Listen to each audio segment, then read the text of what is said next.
Hello. Good afternoon. How's everyone? Hi, Paul. Let's bring everything in here.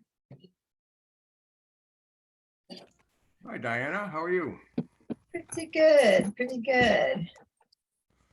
How's life treating you today, Paul? Very good. Very good. Very good. I'm Got glad a lot of to stuff hear done that. this morning. Yeah. I have a question for you. It's Yeah. not related. I know this is a more of an a photos class, but Mhm. when you at night, do you shut your computer off or do you put it to sleep? Most nights. Great question. Definitely do not shut it off. Really? Yeah. Never? Almost never. I'll restart it now and then. It's a good point while we're waiting for people to join us. Computers should be put to sleep to stop most of their functions, but keep themselves connected to things like, if you're updating, if you suddenly want to check the weather, well, it actually still knows what the time is, what the weather is, and things like that. It still checks and sees if emails are arriving. So when you open email, it's updated and there are new emails in there, things like that.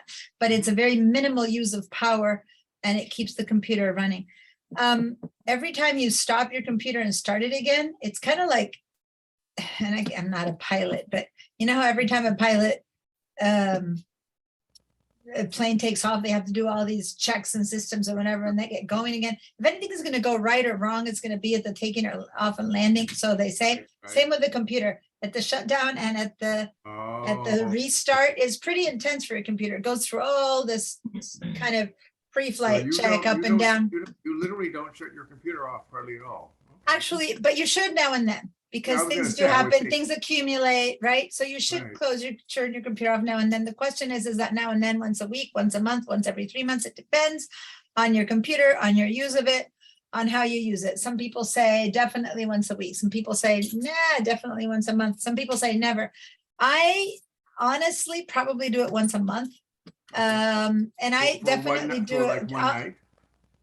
No, just a quick restart. Just the fact that it powers down and powers up.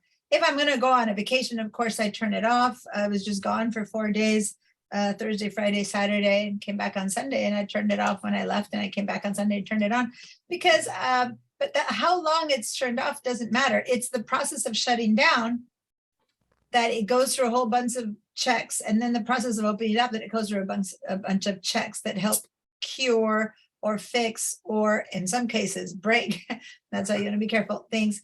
But for the most part, it cures and fixes things that are wrong. So you want to do it every now and then. If your computer is running smoothly and doing great and nothing's really an issue, there's no need to shut it down other than, hey, it's been a while, let's do a quick restart. But a restart is all you need. You don't need to keep it off per se. Sleep is as off as it's going to be with a little minor power usage. Now, if you hear another person talk, they might say, oh, no, you certainly have to do it once a week. So it is really one of those things like, half of one, dozen of the other, or whatever. However that saying goes. It always makes my sayings.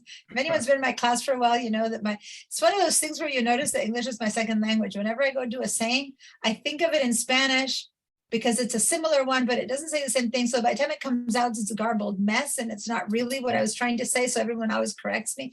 I love that. Thank you. Because you got the right one. You know the one that it is that I was trying to say.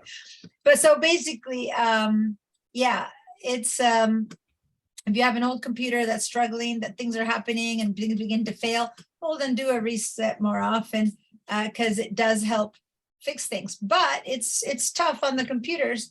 So you might want to maybe, I'm thinking, I don't know that much about cars, but whenever you start a car, it uses more gas and then it just uses less as it sits there, right? So kind of the same idea, because I know less between cars and piloting. I don't know which one I know more about. I think I know more about computers.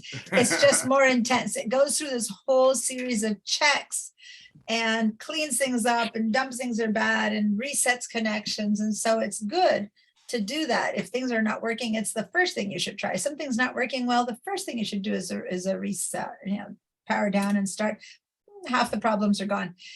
If that doesn't fix it, then you have a bigger problem and you need to then handle it. But But definitely there's no need to keep it off for a while. Like you're saying, 1 day, 3 hours, 10 hours. It's just a matter of powering up and down.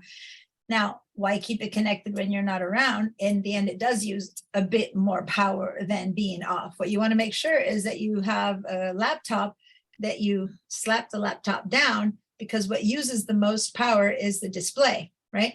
So if you slap the laptop down, you're putting it to sleep, not shutting it. And so if you have a desktop and you don't do anything, then your monitor stays on much longer than necessary. So that's using power. So you might want to get accustomed to when it's time to go. I'm going to share my entire desktop. If you have a desktop and you know it's like you're going to be gone for a while, just go here to the Apple and say sleep. I can't do it now or my connection will stop. And just do that and it goes to sleep immediately versus waiting to make sure that you set your settings correctly. If you set all of your settings correctly in the system preferences to have it go to sleep relatively quickly after 5 minutes of not being touched, then in 5 minutes, it'll go to sleep. But if you have it set up for half an hour, then it'll stay on for half an hour while you're gone before it puts itself to sleep. So you might want to work on that and then not have to sleep it yourself. But you might find that every time you turn around, 5 minutes have gone by quickly and boom, you have to wake up your computer every time. Then that's a bit too soon, right? Waking up though, a computer is very quick. It's just a matter of clicking once on any key on your keyboard or moving your mouse around and it wakes up. So it's a very quick process and it doesn't use the computer's systems as much. It doesn't at all. It just basically wakes up the display and everything is running as it had been. So it doesn't use up all the systems that it has to when it really shuts down and powers down and powering up. That's a much bigger One deal. more question. Where do you set the sleep adjustment? Where in systems preferences? System preferences. Is it screen time? You go over here, time? desktop and screensaver. You go over here and you tell it how much time or how much not time. That would be one place, or the screensaver pops in, or if not, the power. Where's the power? Here, energy saver. You go to the power of the energy saver right there. And then you tell it how soon to turn off the display. So in my case, it's set for about, this is that's 1 minute. This is probably 5-7 minutes there. And yeah, it's at a 5 minute mark. So after 5 minutes of not using my computer, my display goes to sleep, and the display is what uses all the power. So that's the one I want to sleep. And sometimes I have to be typing in my password all the time. I turn around and I have to type in my password, but that makes sure that I don't get like my displays turned on the whole time. If you have a laptop, you'll have more options here for the battery and stuff like that. Since this is the desktop, all it tells me is the display. Anyway, and since this is the iLife class, let's continue with iLife concerns. But yeah, thanks for asking that. That's the kind of stuff that I'll be talking much more about during the intro to the Mac class. So I just wanted to tell you guys that, by the way, hi to everyone. Good afternoon. I was chatting with Paul. He was the first one in, and we kept going while you guys all signed in. But I'm seeing that only one of you guys went to the chat, so please go to the chat and give me a little hello in the chat. And I want to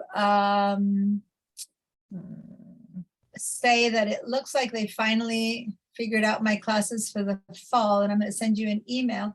But don't forget that sign up for fall classes started now weeks ago. And at this point, my classes are all still online. I'm still trying to get my Mac classes to be hybrid, which would be, not hybrid, HyFlex, which would mean I would be in class, and anyone who wants to go to be helped in life can go to class, and anyone who wants to stay at home can be on Zoom. So I'm trying to set that up for my Mac classes. But for now, the default setting is that they're going to be online for the fall. So I'm going to be teaching the intro to the Mac level 1, the Mac level 2. And so people get confused because intro to the Mac and Mac level 1, I mean, which one, the names are so weird. But basically, it's not that one is higher level or lower level. I just teach different things in each one. And in the intro to the Mac that I haven't taught in a year now, I teach a lot of these kind of questions that Paul was just asking me, more about the whole operation of your computer. That you might discover things you've been using your computer for a while, and there's stuff you never knew what's the best way to use it. So it's not like it's, oh, I kind of got that. Intro to the Mac is the lowest level. It's just, what do we cover in each one? The names are wrong, 1, 2, 3, or it makes it seem like, there's a level to it. It's just different stuff. As much as in the iLife, I teach the photos and movie portion of it, right? But it's not higher or lower level than anything else. Okay. So anyway, just encouraging you to have questions that you have about the computer in general. That would be a good thing to take any of these classes, but in particular the Intro to the Mac for these kind of things. All right. We have 2 more classes. We have today and next week. So we're going to keep going. Last week, we spent a lot of time with organizing and keywording. Some of you guys had to leave early, but we went pretty deep into keywording. So if you want to know much more about how to use them, why, what to keyword, what ways to keyword, what's the quick way to keyword, it's really kind of one of the best ways to organize your stuff. Parallel to albums, for albums would be stuff that you would want permanently separated or set apart. You should watch the recording of last week, because I'm not going to go over all that again. But the last class, sorry, today is Wednesday, so last week, yeah. On my Tuesday, today is Tuesday. Right. I am opening up my iLife stuff. Oh, stop my share. I'm opening iLife. I'm like teaching you as if this was the Wednesday group. So sorry. So at this time on Wednesdays, I teach iLife. So that's why I had opened up my photos up. Backtrack, Mac level 2. We're still not, we were working on, we were doing all the. Diana, I think this is the iLife class. That's okay. You're forgiven. You're right. You're right. Today is Illustrated iLife. Monday, Wednesday. I never teach on Mondays. It's so rare I teach on Mondays. My life usually is Tuesday, Thursday, Wednesday, Friday. Those are all the classes I teach. So teaching on Mondays is confusing me. So Monday, Wednesday is the level 2 and Photoshop, and Tuesdays, I was right, is Illustrator that I taught this morning and iLife. Okay, sorry, I had a blip there for a moment. I was pretty clear I was in the right class until I wasn't, and then I got all messed up. All right, this is Photos class. Yikes, I'm sorry, I'm actually on top of the fact that I'm teaching morning to evening these 3 days in a row. I'm working on a pretty intense project where I'm creating some videos and stuff that are part of school. You guys are going to see me at some point in a video talking to you. Never mind. So I'm making those videos. So the moment I finish teaching, I'm working. So I'm like working around the clock, and I've been working around the clock now for a few days. And so, when time becomes a bit of a concept and not reality anymore, and you're unclear which day you're living, that's kind of what's happening to me. So thank you. This is what we were doing. We were working on editing photos a week ago, and keywording. Yikes. And so watch the recordings from last week. That's where I got messed up when I said last week or yesterday, and catch up on all of that. But in my brain, this is a thought process I started to have. So let me share something with you really quickly, which happened yesterday in my level 2 class, where I was teaching them about how to attach photos to mail and stuff like that. So let me show you one distinction between, say, keywording and creating your own albums, right? So, and I'm going to just do that really quickly. I'm not going to teach about emails or attaching. But over here, I have some albums, remember? And I have some photos in this album, and I put some other photos in this album. I've created albums. And then I have some of these smart albums that I also taught you how to do last week. And then I told you how you can find things by keywording them. Those are the 3 organizational methods. Now watch for a second. If you happen to want to attach a photo to an email, and so I'm not going to teach you this part, but just one example of the connection of the programs, but also the choices you want to make. So say that I want to attach something to this email. I can go over here and click on add photos from the Photos app. Okay. And then in the Photos app, I get this little mini version of Photos app where I can quickly go to my favorites, which remember is an album where we click them little heart. Or I can go to people and find photos based on people. Or I can go to albums. And here I have my the computer created albums, or I have my own albums, which are these. And so maybe I created my own album of Santi, and here's a photo that I can attach. And then I would put this in here, right? So, but notice how the smart albums, these guys can be used, right? So I can go to my 5-star photos and do that. And I can put in one of those, or I can go to the albums that I created with my family. But what I can't do is use keywords here. I can search, right? And hopefully if I put graduation was, graduation was one of my keywords, I can hope that something will pop in. Maybe I need to have photos selected and I do graduate. Well, I guess it kind of worked. If I have photos selected and I have graduation, that one showed up because it was in the name of the file, but it didn't really search for the keyword. You know what I mean? I had made a keyword. I had other graduation photos keyworded and it didn't make a difference. It didn't pop up. What other keywords did I use last week? I'm trying to remember one that I might have created to search for. I think I put pottery and I go for pottery and see how nothing appears. And it was a keyword. So keywords are no good in this context outside of the Photos app. That's all I wanted to say, versus the albums did work. Okay. So just that's an example of when you have an actual album with you separated things, it's going to help us also when we go to the video portion of this class, which we're going to start a bit later today, where it's going to be easy to find things that are in albums and or in the automatic Apple albums, but it again won't be searchable by keywords. Keywords are something that help you search things inside of the Photos app in and of itself, because it's the file's metadata that you've changed, but it isn't the organization that you change with keywords. Is that any questions about that, or did they go completely over your heads, or did that kind of make sense? Not sure how clear I was with that. If you have a question, please let me know, raise your hands or just ask it. Okay, so for better or for worse, keywords are really, really useful for organizing, but within the Photos app itself, but it doesn't carry on to other kind of searches. I can't go to the Spotlight search and put the word, pottery and have the photos that I've keyworded inside of my pottery thing pop up.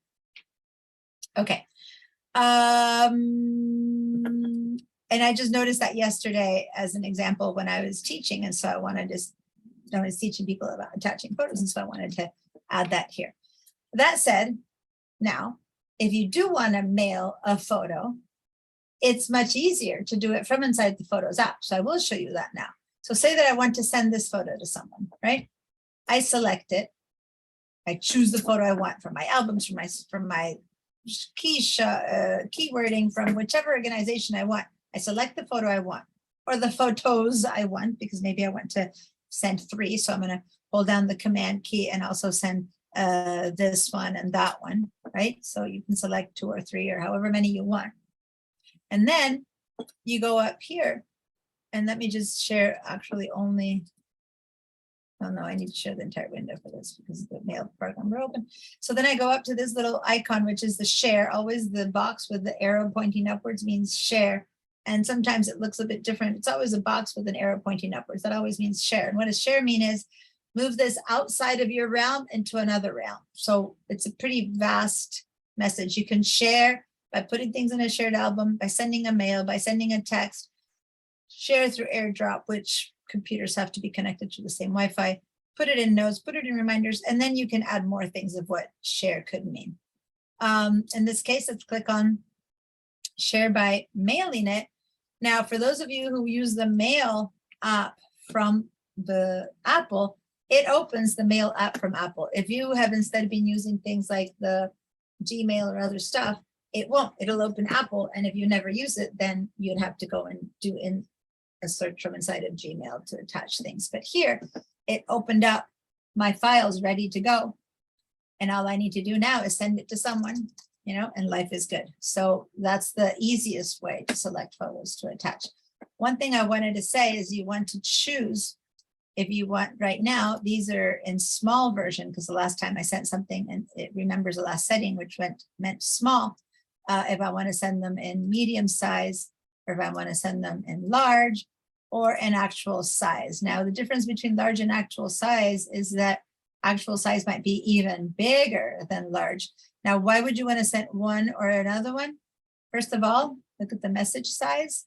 You can typically consider that one email should not be bigger than 10 megabytes total. So in actual size with these 3 photos, my message is a total of 5.6. So that's fine. I can still send them.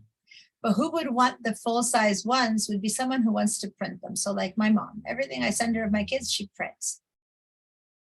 She has stacks of photos, or she puts them on a mug, or she puts them on the wall, or she does something with it, right?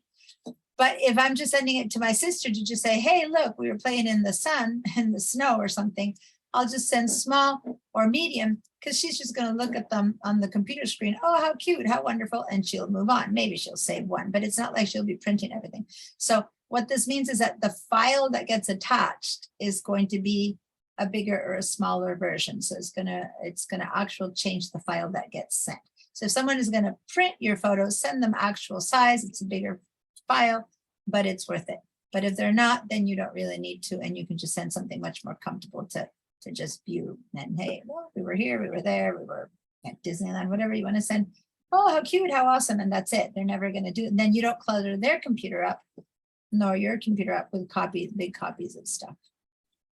Okay, so now, again, I'm gonna close mail. I'm not gonna send this, so I'm gonna close this up, don't save, and quit mail. But just to show you how you can, from here, share things very easily. I can select a photo and also text it. So messages is texting from your computer. Okay, so you can maybe send it to the world from here. Now, the other thing you can do, and I'm going to say share more, is add if you have other things you use. So for example, I use WhatsApp, which is something that Americans don't use, but just about the rest of the world uses for communicating instead of texting. So it's an app that doesn't automatically show there, but I would have to go and say I want to add, and I would add the WhatsApp app. And so then I send my mom things through WhatsApp and other stuff. So anyway, you would go here to more and choose other apps to connect in here to send. And then the last quick one, I would say, what if you want to change your desktop picture? So when I want my desktop picture to be this photo, so I can click on that and then see how down here it showed up. It's now my desktop picture. Okay. So you can do that from many places, but one of the places you can do that is from within the Photos app. You can say that that's what you want to do, and there you go. Now I have it set up. Now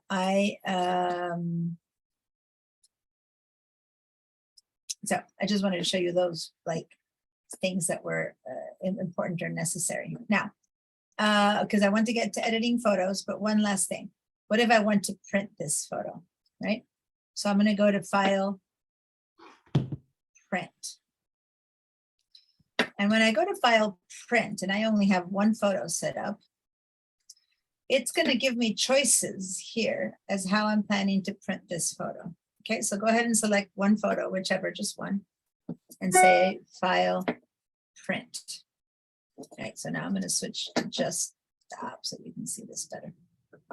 So now, basically, my printer, whatever printer you have, will be set up at the base. So US letter is the basic size. Of course, I have my color in it, so I'll choose color. If you're trying to make it look like a really good print, you can buy photo paper, and then you would put glossy paper or plain paper, something like that. But for sure, you want to have it be color, not black and white, which is the default for my printer.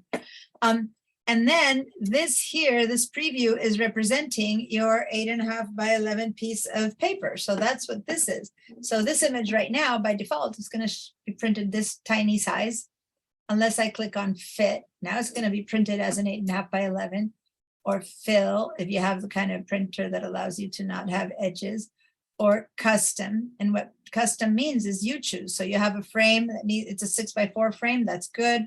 What if you want to do it 4x6 because you want to print the whole paper and put it in a big piece of paper? You click on these two little arrows, or you click here on custom aspect ratio and you go, well, let me go with 3x2 or 4x3, which is different aspect ratios of the typical, 5 and 5.5 by 11s and stuff like that.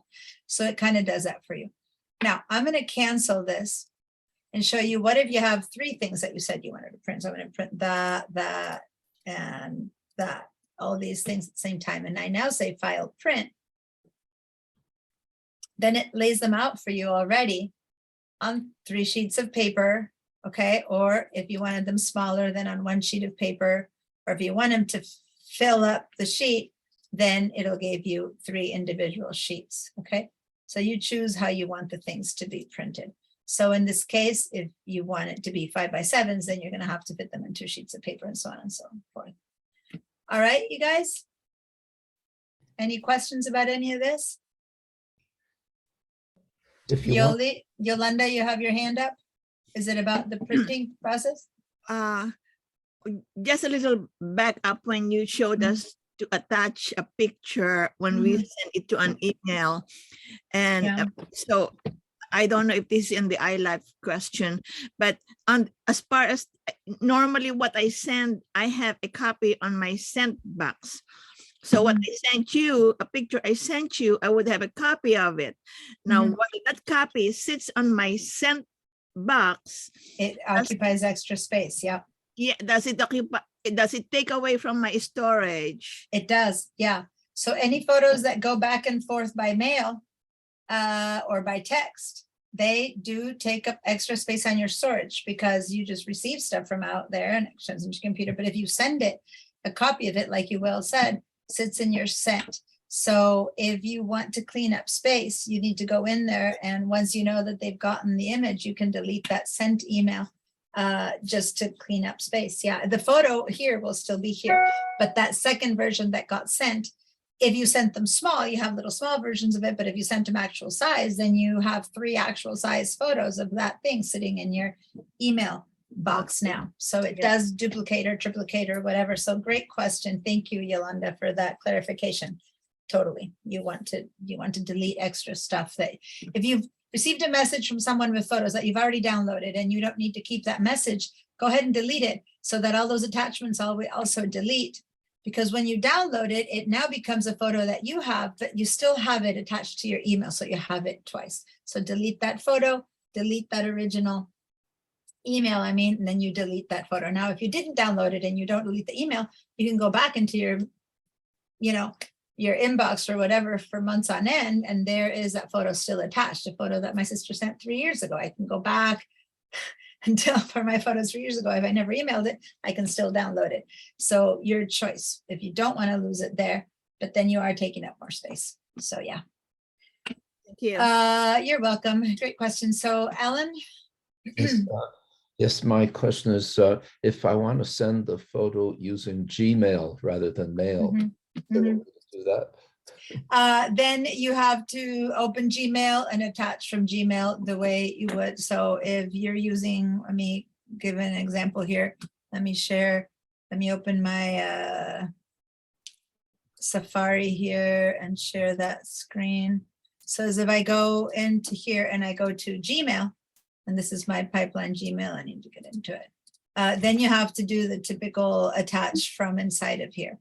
And so then you would go ahead and it's harder because when you say compose and you want to attach a photo, right? So say that I want to attach a photo in here and I go to attach, insert photo, right? Then it opens the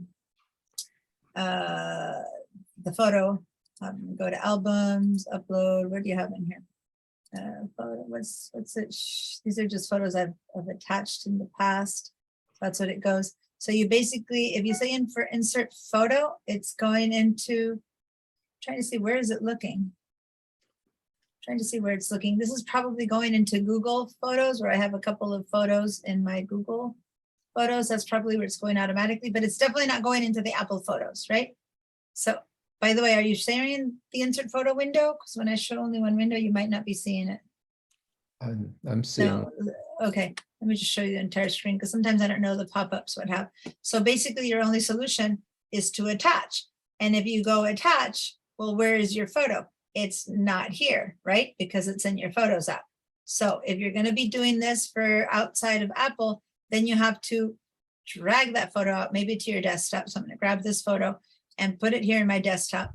This is not the best way, by the way, to do it, because this version is smaller than the original one. And notice, by the way, that over here it was an HEIC, I don't know if you can tell. And when I dragged it out, it turned into a JPEG. HEIC is a format that iPhones take photos in now, which is, according to Apple, a more productive way to compress their photos, and it affects the photos less. But the moment it leaves the environment and it knows that it's going to be shared with others, it transfers immediately to a JPEG. So that's this photo that was in .HEIC transferred into a JPEG. That photo is smaller in size or lesser in quality than if I had actually exported it. But that's a great way just to email it. Or if not, you have to actually go File, Export, and then you can export one photo. That process, where do you want to put it? You'll say export and put it in the desktop. So now I'm going to export into the desktop. So now in the desktop, I have two of the same thing, right? One that I just dragged out and put on my desktop, and the other one that I exported. If I look at the metadata for those two, and I'm going to do it here in the Finder, you'll see that one is 2.1 megabytes, one is 2.4 megabytes. So things have changed. They're not the same photo. But then, yeah, I go into Gmail and I attach, right? And I go to my desktop, and then I find the photo that I want to send, and I attach it that way. So, you know, it's the normal way we attach anything else to an image. So that's how you would do with Gmail. But you can't access the inner workings of the Photos app through Gmail. Now you need to remember, once you've done that, this photo is still here. So you don't need these, so you need to put them in the trash. Otherwise you have 2 and 3 and 4 of these extra ones that you don't need anymore. Okay, so don't forget, people who drag things onto the desktop to email. This was something that Yolanda did at the beginning. She had all these buckets of photos in here, but they're already here. You didn't take it out. You just made a copy to do that. And then you have to get rid of that, or you'll now have a ton of them all over. Then you'll go, was that in there? Should I? So the moment you put them out there, then just trash them. Okay, which, I mean, it's the whole point. Apple is using all of its own systems and it makes it be seamless. But if it's not, then just about any other thing that ever gets emailed needs to be attached. So you have to go and make the file accessible to be attached. Did that answer, Alan? Yes. Okay, great. Thank you. You're welcome. All right, Paul, your sound is off. Yeah, I had unmute. So a similar question, what would be the best way to transfer a file from your photos library to a flash drive or to a thumb drive? So from a USB port. Yeah, so the best way would be to export it if you want it to be its best. Now, today we're going to be working on editing photos, right? So it will make a difference, but notice that this photo here has been edited, and you can tell it's been edited. Let me put the little note. I'm looking at my all edited photos album, right? Where I created a special smart album to show me any photos that I've already edited. And then I'll know that it's been edited because it'll have this little, like these little lines there, show me that they're edited, right? So if this photo's already been edited and I want to send it, I am given 2 options. So first of all, I'll select it. I'll go to File, Export, right? To take it out of the environment of the Photos app. Right, and I can choose to export one photo, which is this one that's edited, or the unmodified original, the one that I didn't yet edit. Okay, because when I edit, I haven't lost the original. And today we're going to do more editing and you'll get that message. So I can choose, do I want to set the one that I just edited with all my changes so it looks better? Or if for some reason, say I'm about to try to edit it in Photoshop, I'd rather start with the original. And then I want to send the unmodified original to see if I can give it a try at Photoshop to start editing from scratch. So these to export will be different. Okay. Now, if I never edited it, if it's just a regular photo that I've never edited and it just happens to be here, right? And it's never been edited, and I try to send it, it'll still give me that choice of exporting, but in the end, it's still the same file. So it doesn't matter so much which one I do. So say that I want to send the unmodified original for this one, and I'll say, okay, I'll say export. And then I'll choose that hard drive that you're looking for. Oh, right. Select it, and then export. So say that, okay, so say that I selected all of these and I'm ready to export them. I do it all at once. I say export the unmodified originals. I say use the same file name. I don't change anything. And then here I just find that place, Macintosh hard drive downloads, and I put them all in there. Thank you very much. Thank you. You are welcome. But then that's good to just do it for only the ones that you want to keep working on and editing in some other place, but not every one of the 100 photos you took that day. Pick the 5 best ones that you now, for some of you who take, Photoshop or Lightroom or other classes, they might want to move forward and edit them in another application. You can do that. Okay. All right. So let's keep editing photos. Any other questions per se? No. Yep. Liz. Hi. I just had a question about what you were just talking about. Sorry, I'm like, there's so much. I know. Now I'm like, wait, what was my question? I spew information and then it's like, which one of the many things I said? Sorry. No, so we were just talking about, dragging over onto your hard drive. Yeah. And so like, I'll ask it as a short question because I know that's not what this class is about, but in terms of, what's it called? Time machine? Yeah. Is that when you have a desktop, is it all set up so most people will have all the time their hard drive connected and they just can drag it over and put it in the iPhone? Yeah. The reason I can't directly answer your question is that the time machine is separate from your desktop. Putting it on your desktop has nothing to do with the time machine. So I'm going to basically do that, explain. Time machine would be an extra hard drive that you connect that automatically copies everything that's in your computer.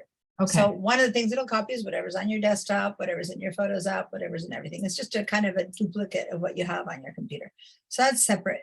An extra hard drive that Paul was asking about was more like if you have another hard drive connected that you use to put files in for some other reason, like maybe you're making another backup, or like in my case or in his case, he has a lot of photos. And so all his photos are attached to a separate hard drive. So then if you want to transfer them to her hard drives, you would have to do what I just showed. But anything you grab here and put into your desktop, you are duplicating, only you're duplicating it outside of the Photos app. But what I was saying is that photo now, if it lives here, or if instead of putting it here, you had actually put it in a separate hard drive. Today, I have disconnected all my hard drives. Normally I have a whole bunch of hard drives connected to my computer. But if you notice here, I can't do the sample because today they're all disconnected. Okay. I was doing some cleanup, but I could have just dragged this directly into a different hard drive. And then that copy would have applied itself to a separate hard drive connected to your computer. Okay. And it's now 2 separate beings, one here in the photos and one in that hard drive. Okay. So yeah, the time machine is a whole different conversation. If it's in this computer, the time machine is another hard drive that's copying. And that's exactly what we're doing in the Mac class. Now, yes, Monday and Wednesday. And we're actually talking about that right now. If you want to join us to clarify that a little bit more, that's kind of the conversation we're having at this point in that class. Thank you. But this one now here is in my same computer, just on the desktop instead of in the Photos app, which remember is somewhere in my computer, but is in the Pictures folder. Okay, somewhere that's there. Be a smaller, less in the quality. Pictures folder. Is that where it is? Now, I've tested this before. So this same image right there, if I just dragged it out, and I'm going to call this, I'm going to change its name to call it dragged. Right? That's all I did to drag it out, versus if I select it and I export this way, just export one photo. This one has not been modified. And I export it into the desktop and I say export. So now this one was just a regular export. You're not So I'm showing us the right screen. I think I am showing you my entire See mostly screen. your face. You are? No, how about, aren't you guys seeing? You need to transfer the, yeah, I'm showing the entire screen, so you need to shift your proportion, so to say. Make me tiny and you make what I'm showing big, because then this becomes really tiny and it's hard to see. So here are two versions. Here I dragged it out. Here I did export. Oh, okay. And then here I'm going to say export unmodified original. So that's the third different way to export it. And I'm going to export that one. And now here it is. And I'm going to call this one export. And I'm going to right click on this name and rename it. It's the export unmodified. Okay, so these three are the same photo, but I took them out of photos in 3 different ways. Got that? So now I'm going to open my Finder window, go to my desktop, and here they are, all 3. And you'll find that the dragged and the unmodified in this case are showing up as identical versus the straight export is different, which is interesting. Usually these 2 are different as well. And I'm just going by size. That doesn't mean that something else hasn't changed, but for the most part, the 3 sizes usually end up different when I did the test before. But anyway, so they're a tad different. And if I click on, oh, look at that. Remember when I used to teach in person? Those times. This is the lab, and I'm pointing. This is a Photoshop class. Interesting. Anyway, so, but when I look at the 3, they're virtually indistinguishable. They're the same photo. There's just a little bit different in file size. So now this was one that I had not modified, okay, when I exported it. Had I modified it, then the 3 would look a bit different, because the modified one would, the export one would have kept its modifications and the other 2 wouldn't. So those are the 3 different ways. It's not that different. So, but they are different. Not that much, but they are. Okay, so now I have 4 of this photo. I have this one, and I have 1, 2, 3 more. So in the same computer, I have it 4 times. Had I sent it as an email to my sister, I would have it another 5th time, right? So clearly it's time to just grab them all and make sure that I move them to the trash. It's not terrible. It's just extra stuff I don't need, because here's the original. I can still keep exporting it again. All right, so now they're living in the trash. And then I have to empty my trash. All right, so I had told you a while ago to make a folder of photos to be edited. So hopefully we are now in a situation where y'all have a folder of photos to be edited. And if you never did that, go find some photos that you want to edit. We began to do some of this last, now I need to be careful, last week. Suddenly my timing is off. I swear it was last week. But remember, I did find something out. I knew that there was a quick way to get into the edit mode, and I couldn't find that shortcut last week. I don't know if you remember me going, there's a way to edit this and I can't remember. So if I want to edit a photo last week, who remembers? If I want to edit a photo last week, what did I say you had to do? I'm gonna, by the way, share just my photo though. Because if I want to click on here to edit this photo right now, the edit choice is not here. What did I need to do to edit this photo? You need to click on it and enlarge it. That's what we did last week. And how do I enlarge it? Just double click it. Double click was one way. There we go. As soon as I double click, then the edit appears. Okay, so that's one way. I'm going to back off by using this arrow. So one way to make things bigger and close is double click, an arrow to back out. An easier way would be to hit my space bar and space bar. And then after hitting my space bar, there's the edit. Okay, but I kept thinking there's a way that I'm not doing right now to go straight to the edit. Okay, because it's space bar, edit mode. That's the edit mode, right? So what's the quick way? And I found it. You just hit the return key.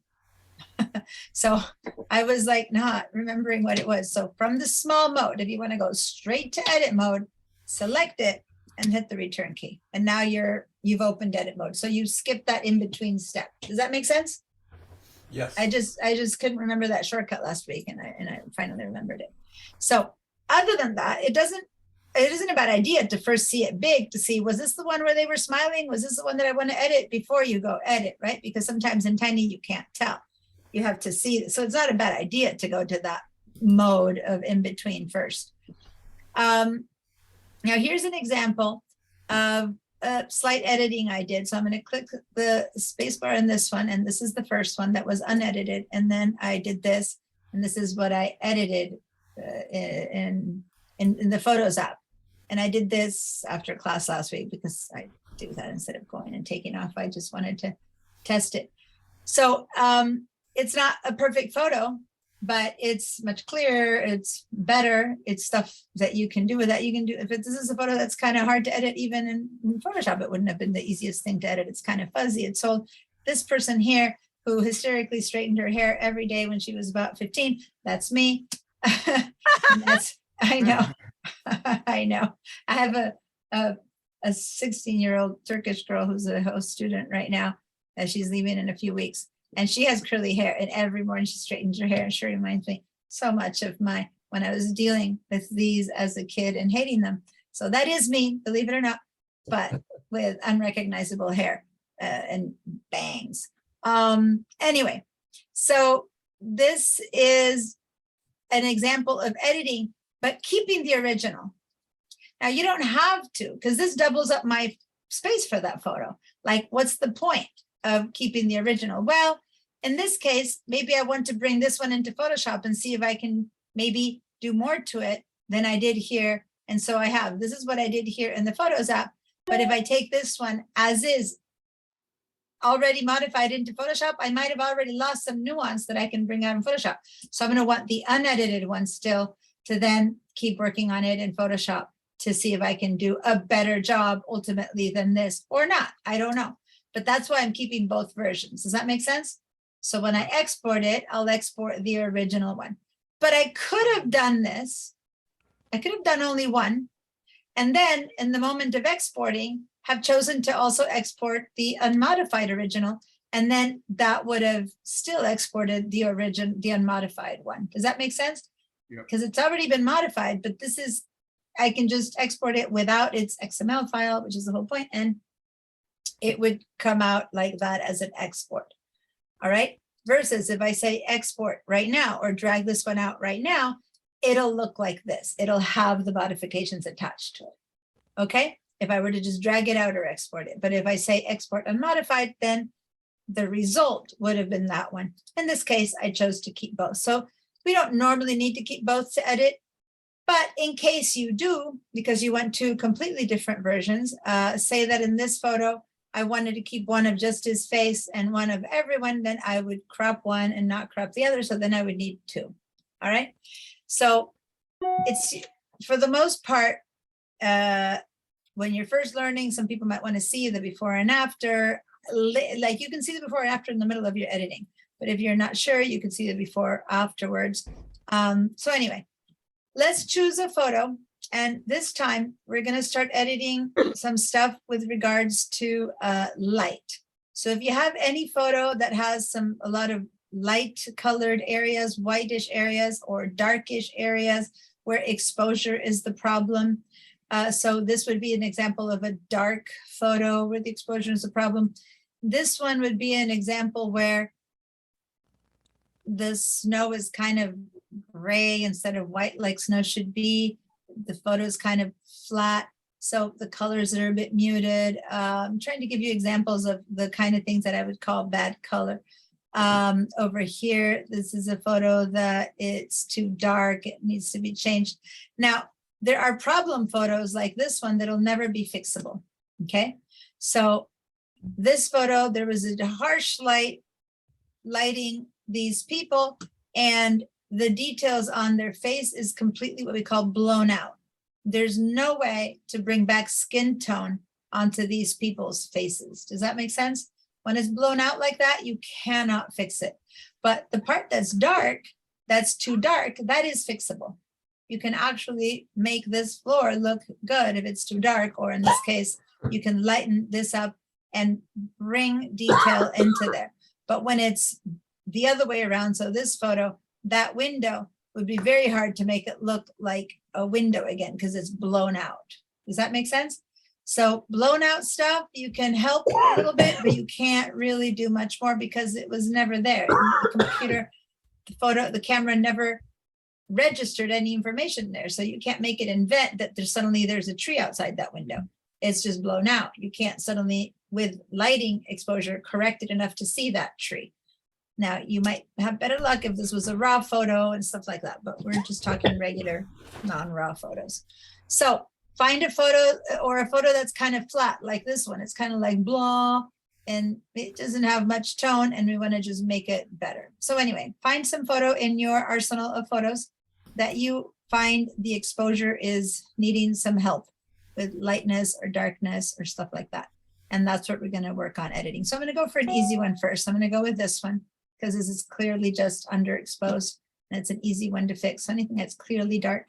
And this time, since I know I want it, I'll just hit the return and go straight into edit mode. So has everyone found a darkish photo? And again, you might, if all you do is take regular photos with your phone and with good enough light, phones are really good right now at giving you some pretty good exposure. They don't usually make too many mistakes on basic exposure. More the kind of mistakes you will find are these, where you have some blown out parts and some dark parts. But anyway, if you find something that has some darkness, or in this case, again, snow should be white, not kind of dark gray. I'm gonna go with this one because for demo purposes, it's pretty simple. And in this case,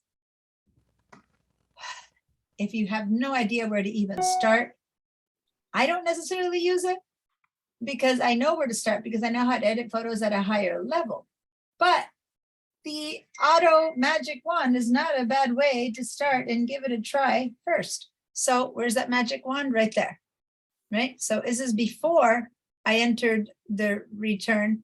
I can just go up here and hit the magic wand. But if instead I've already hit return, as I told you to do, there's the magic wand as well, near the done. So the magic wand is always there, right near the edit or the done. And when I click on that, the computer will do whatever it thinks it needs to do to make it better. And this is what the computer did. Now, if I want to see it without that, I can turn that off again by clicking on the magic wand again. So that's the with the enhancement and without the enhancement. Now, some photos make no difference, which is why I chose this one, because I know that it's so obviously wrong that the computer will automatically do a very big change. That's why I'm demoing it like that. But there's other photos, and I'm going to say done, that exposure is okay enough that the change will happen, but maybe not so big. So I'm going to select this photo and hit the magic wand on this one. And no, that one actually did get pretty bit brighter, but it wasn't as intense as other photos. Let me find, of course, I put here the ones that are, so here's a photo that might not seem to need that much exposure wise. And when I click on it, it still did find a way to change the background a little bit. So I'm just clicking on this on and off, on and off. All right, I'm going to go back to this one. So when you do that, when you, oh, I have a lot of these open. Hold on, because I left open ones when I was working it. When you click on that magic one, I'm trying to see which ones are the ones that automatically open. I think this one is automatically open like that, right? On yours? Is this light thing open here? Does this look like yours looks? Does the color open as well? Like that on yours? So here's what I mean by open. This is a list of choices that you have under adjustments, right? And I think that if you click on this little arrow, I think the light starts by default open. And I think color and black and white, I think these three are open by default when you first open the program. Is that how yours looks like? Ish? Well, Yes. Yeah, okay. So I think that's the default settings for how it opens up. But if you have no interest in turning this photo into black and white, you can just go, I'm not going to use that one right now. And you can collapse it to have less things open. If you're interested in doing it, go ahead and leave it open for now. We're not going to turn things black and white. Let's look at light and color, which are the two things that usually are the biggest changes, make the biggest changes on our photo. And they are what I call partially open. This is completely closed. This is partially open. And then when you want to move beyond these choices, you can open up and have more options. So for now, we're at this partially open mode. So let's go ahead and turn off the auto enhancements by clicking on this wand, turning that off, because I want to show you what individually got changed. So turn it off. So if you have any big corrections that did, just turn them off, have no big changes made. And now let's start with light, which is usually the biggest thing that needs to be changed. Now, there's 3 ways to use each one of these. The I have no idea what I'm doing, the I know a little bit, and the I think I know a little bit more. So it's kind of good, right? Because it gives you a way. The I know nothing is the magic wand. Cool. That's the I know nothing, do it for me. That's that one. Now, if I go into just this light one, I have an auto for just light. Now, what's the difference between this and that is that when I did this, it made changes in here, it made changes in here, it made changes in white balance, it made changes in any place that you see a check mark. So when I turn this off, none of the changes have made it. It's up to me to make changes wherever I believe. So it's not just one thing. So if I want to see only the changes for light that again are automatic, it's like a little mini magic wand of just what the computer thinks I should do with light. I click on the word auto. And that's what auto gives me, right? If I click again on the word auto, no, once it's on, it's on. Then if I don't want to have that change applied, then I go to the little backwards arrow to undo that. So this is, tell me what you think I should do. Okay, I want to undo that. Okay, so that's back and forth, back and forth. Does that make sense? Yep. Now you're just going, hey, help me. I like it or I don't like it. Let's say for now that we don't like it. But pay attention to what happened. This white line moved up there, right? When I say auto, it moved up there. And then when I went back light, it moved down there. So you might not have a photo where the changes are so obvious, but there's probably been a little bit of a shift on that white line. Now, if instead of having the computer do it for you, you do it, you can grab this white line and you can move it around to the left. You make your photo darker. To the right, you make it lighter. So you can now have a bit more agency in what you think is the right tone for this photo, right? And all I'm doing is I'm dragging this line, clicking and dragging this line back and forth, and I stop it at where I think I like it best. So say that I stop it over there, which might not be exactly the same place that the computer had decided was the right place. Does that make sense? Mm-hmm. Now, if I'm not sure if I don't like it or not, click this reverse and it goes back to the middle, okay? So now you drag it around and then you bring it back to the middle. You drag it over here and you bring it back to the middle. So this undoes whatever you've done. Now, say that this isn't, you're not sure if this is a good enough choice. This is a good tool, but can you have more options than this? Yes, you can. So let's do undo to that one. And now let's open the actual options for this tool to see what other choices it gives me. So let's flick it back to 0 again. And now click on the options that are underneath that. And now we see that this was kind of reductive by moving this there. Boink. Look at all the different things that happened for it to move there or there, right? Different things happen in all these sliders. So you can use this as a learning to say, if I move it to the right to make it lighter, okay, so brilliance moved a lot, exposure a little, highlights went the other way. This is the 0 point. Shadows that way. Most of it got lightened, something got darkened. I keep moving and just see how different things move. Bring it back to the middle and now start moving them yourself and see what's the difference between each one of these. So if I move brilliance to the left, a lot of it gets darker. I'm going to double click and bring it back to 0. Move it far to the right, double click, it moves back to 0. You see that? And notice that the difference that brilliance makes is going to be very different than exposure makes, right? They act on different parts or highlights. It's only going to work on the lightest parts. There's not many lightest parts in this image, but see how only like the light on her nose or the light on the lighter bricks is the only thing that's getting lighter there because it's only working on the highlights or it's darkening.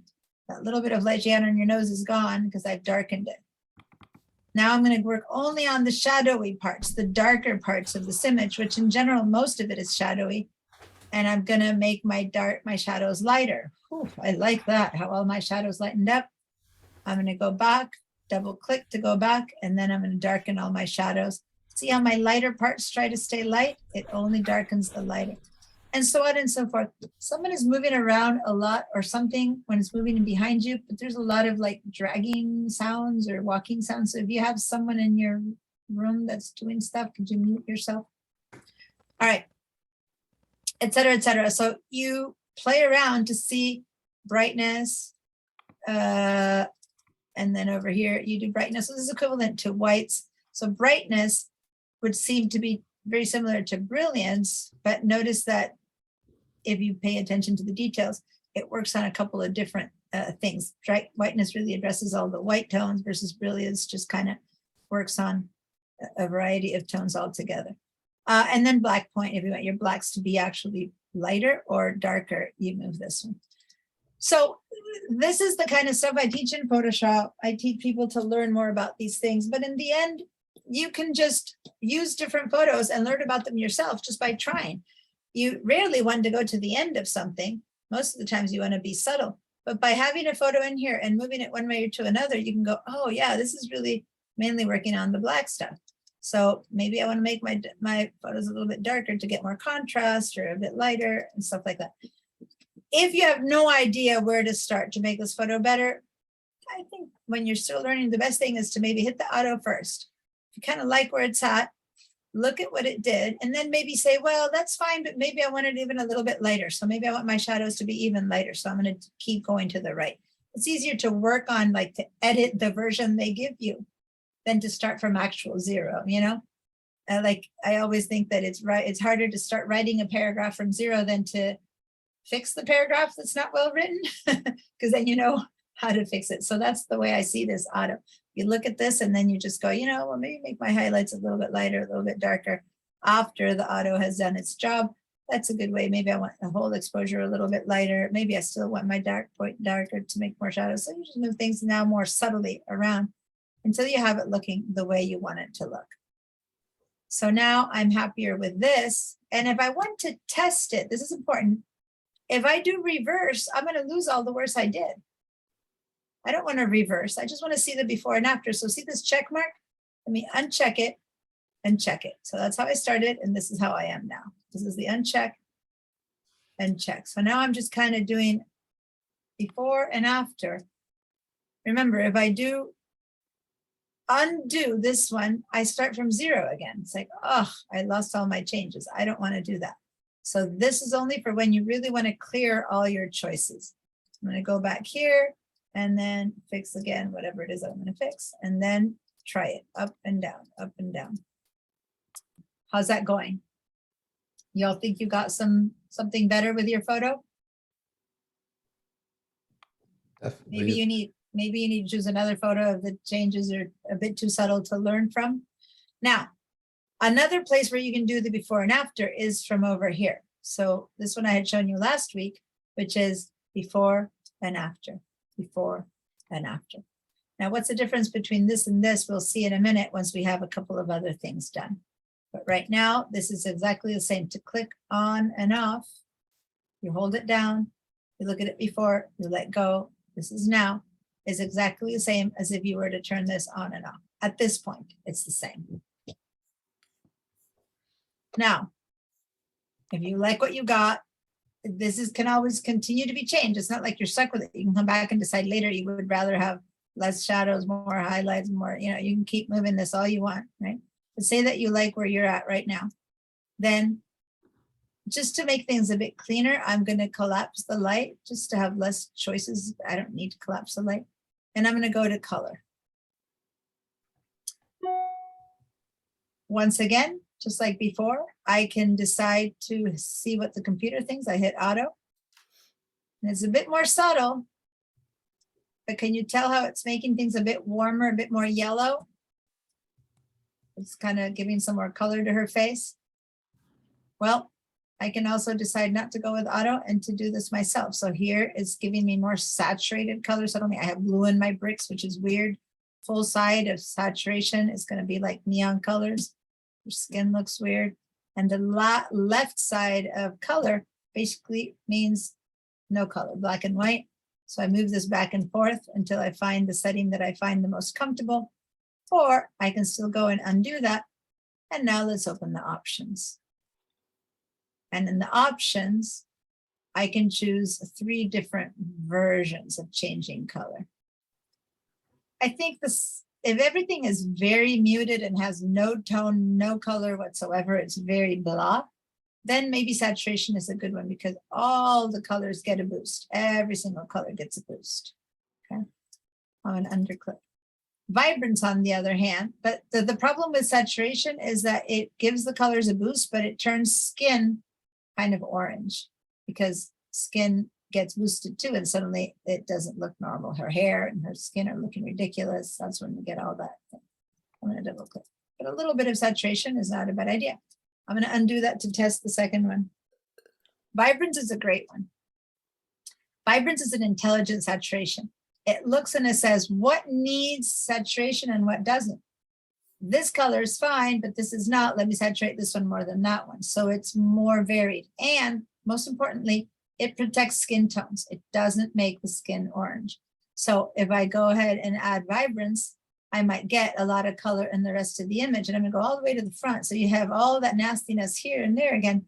Let's see how her skin hasn't gone wildly orange. So it protects, it doesn't mess up skin color, but it still gives you more vibrance. Now, depending on your photos, you might have much more effect. This is a very monochromatic photo, so nothing much is changing, and bricks shouldn't really be blue. So I don't really think that this is going to be the place where I'm going to make much of a difference, but that's vibrance. And then cast, your photo could have a lot of blue in it, which makes it very cold looking, or a lot of warmth in it, a lot of yellow in it, which makes it very warm looking. So towards the right, we make it yellower, towards the left, to make it bluer. Somewhere in between will be the comfy spot. So I'm going to warm this one up a bit because it seems very cold. And so there we go. Now I'm feeling a bit more warm about this. I'm going to be quite a good cast. I'm going to vibrance a little bit and cast, and then that's kind of a better choice for this photo for me than the original. So now I can see the before and after of my choice of just color by clicking on and off this check mark. So that's before, this is after, before and after. So these befores and afters, and I'm closing the color, allow me to individually see what I did with color and what I did with light. But if I want to see now the effect of both before and after, then I go here.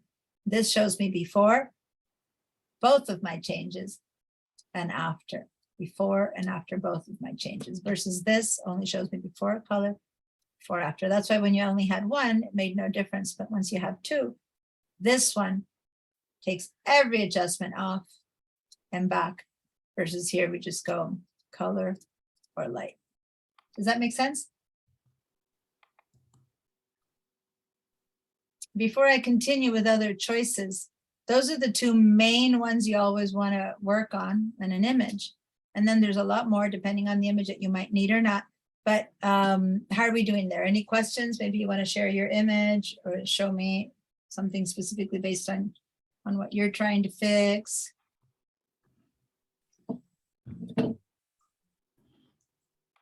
Are you all doing something with an image? Because watching me, I said before, learning how to ride a bike, you've never done it by watching the video, right? So hopefully you're putting hands on and trying to fix a photo. I'm For better or following. for worse. I'm following. Okay, you're working on it. Okay. All right. Okay, if there's no specific questions, then I'm going to keep going. I can All share of my these. screen. Oh, yes, Liz. Perfect. I've never shared it, so can we talk through that quick? Of course, of course. Are you on a Mac or on a PC? Mac. And that silly question, because I just taught Illustrator and Photoshop, but clearly you're on a Mac or you wouldn't be in this class with the Photos app. So I apologize, you are on a Mac. Because if you've never shared and you're on a Mac, it might send us to the system preferences. So you just read out whatever shows up to me, okay? or it might not, depending on your settings. So head down to the big green button and zoom that says share screen. Do you see that? Uh-huh. Okay. Now, on the top left, sorry, on the bottom right of that screen, bottom right, there's another little share. Click on share. Oh, see, you didn't need to do system preferences. There, it showed up. So you're Okay. sharing, we already had the settings. What's that? That was simple. That was easy. I thought it was going to be a thing. Well, sometimes you have to go and do some system preferences settings, but no, that was easy. Cool. Okay. All right. So tell us, this is the photo that is, it's not opened up in the Photos app right now. Okay. Okay. Or it was, no, it was. Okay. Oh, you don't have your side. Okay. You do, but you don't have your side What window. is it? I guess, oh wait. It doesn't matter. This is fine. Stuff is there. Okay. Is that better? Yeah, that's that way I can see the left, but I don't need it for this, but yeah. Okay. All right. So yeah. So that's the one that you want to fix. All right. Yeah, I was trying to. So hit the return key and it'll open up in the editing mode. Okay. I'm not seeing the sidebar now though. Huh. That's okay. When you're in editing mode, you don't see the sidebar. Okay. This is fine. Okay. Okay. So I see that you've worked on the light. Can you turn on and off the little check mark next to the light so we can see before and after? Not the, not, Oh, here we go. The Zoom, all the pictures of Zoom are in the way. Okay. yeah. When you, Wait, you know, if you need to not fill your screen so that you can see. Okay. All right. So there you go. So that's your before. Okay. That's before and that's after. Before and after. Mm-hmm. Okay. So now this is one of the examples. This one's a really hard photo. Yeah. Because see how light the sky is. So the photograph went ahead and exposed for the sky and left the people in the dark. Mhm. So we need to try to lighten all that darkness up to see the people better, hopefully trying not to completely ruin the sky. So now head over to your highlights and shadows and stuff. Okay. Yeah, and then go and grab the shadows and make them much more to the right. Keep going way to the right. And let's Oh, see. wow. So now that's extreme because now you've brightened it, right? So you want to try, but somewhere in the middle, somewhere in between this or that, it might show the faces a little bit better. Now, to say the honest truth is, I'll show you another setting down that's coming up. It's going to help you with this much better because you have something here called haze. And I haven't shown you where that is yet, but the haze adjustment is going to help you quite a bit. So for now, don't worry about that. Just give me a second because I need to go. Hold on, I need to find it. 1 second, 1 second. Where is it going to be?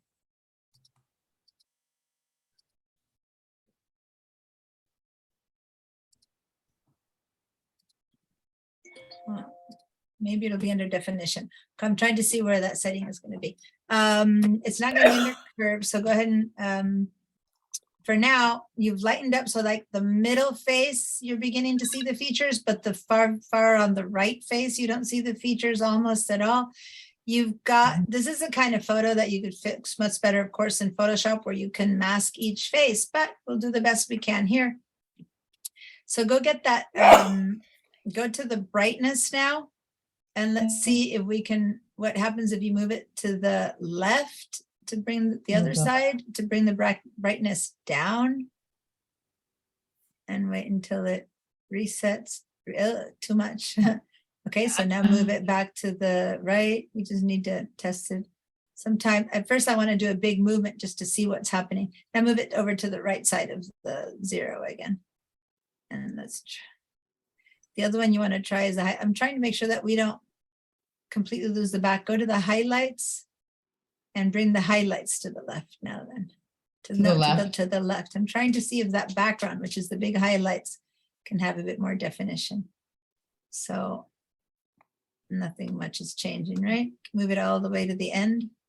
No, to the far left. Oops. So it became a little bit bluer instead of losing it completely. So that might help a little bit.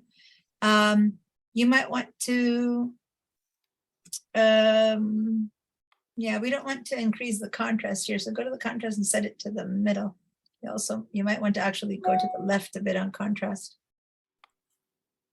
Anyway, so now go and try Okay. the before and after. So we're beginning to see a bit the features of the guy on the right. Now the guy on the left is almost obliterated because of the haze. But that's the before, where you could barely see anyone. Now you can kind of see the middle and the right face, even though the Mhm. left one is still hard to see. The middle and the right face are much better. See that? So we're getting somewhere. Now, head down, collapse your color for a minute, because I don't want to, and then collapse your black and white. We're not going to do that. And collapse your retouch. We're not going to retouch anything right now. And collapse your white balance, collapse your curves. I'm just trying to keep going down, collapse your levels. There, let's go to definition. Let's go to Okay. definition. Collapse selected color. For now, just collapse the ones we don't need, because if not, there's too much. Okay, now definition. Start moving, put it somewhere in the middle, which is huge, but let's see if it makes a big difference or not at first. And let's have it change. Keep going to the right, all the way to the right, the furthest right, to see what the biggest change could be. So now you've got some weird dark stuff happening, but I'm beginning to see a little bit the face of the guy on the left. You see that? Go ahead and do that. Move it all the way to the left to take it all off. Meanwhile, you're looking at him. And I'm seeing just a little blur, like nothing. There you go. There's just nothing there. Versus all the way to the right, I'm beginning to see his face, right? So we have like a little lag time, so before it happens. But Yeah. once I begin to see his face, I'm kind of adding a bunch of other junk there. So somewhere in the middle, like drag it back and forth until you find a place where, see, a lot of darkness went into the right side of the guy's face, but we're seeing a little bit more of the guy on the left. So I'm trying to find a balance where we see a little bit more of the guy on the left's face. Leave that there for now, and let's Okay. see. Now let's go to the next one, which is noise reduction. And then see if you can drag that one a little bit middle again to see if that helps. So we're trying to do a lot of stuff to this, just about everything that can be done. And we'll see. Now, just to check in on what we're doing, can you go to the top left and do a before and after to see if how the general corrections are? Far over to the left, far over to the left, left. Like all my that one. Zoom stuff is up on the top Oh, sorry. now. Drag Okay. it. So Oh, there we go. It drags. Okay. Okay. now click on the before and hold it. Hold it. Yeah, hold it to see the before, and like click on that and click and hold. Now click and hold it down. And so that'll shift to the before, everything we did. So look, guys, it seems subtle, but between where we started and now let go of your mouse. And now, hey, you could just argue whether it's better or worse in general. You certainly, if the whole point was to see these three people, we're doing better, right? Anyway, where I wanted you to go down is to the intensity and the edges and the sharpen. I was looking for the dehaze and I'm not seeing. I thought this thing had a dehaze, but you might want to sharpen a little bit and go to the edges in the bottom and add that a little bit. And let's see, because since we have a lag time until we see it, Much better. that I mean, might be about as good as we can get it now with, however, complicated. This is about as complicated as photos you can get, but with a simple program like this Photos app, you have a better idea. If you know these people, now you know who this photo is of, whereas before you had nothing. mhm. Okay. All right. So I'm going to go ahead and stop your share. So thank you for showing us that. And again, that's about as hard as a photo could be, because it was very contrasty, dark stuff here, light there. So one had to give. So let's let the sky die, but let's see the people. Yeah, Dagmar. I can't figure out how to show both the original and the adjusted one. Okay, so go ahead and share your screen. Okay. Share my screen.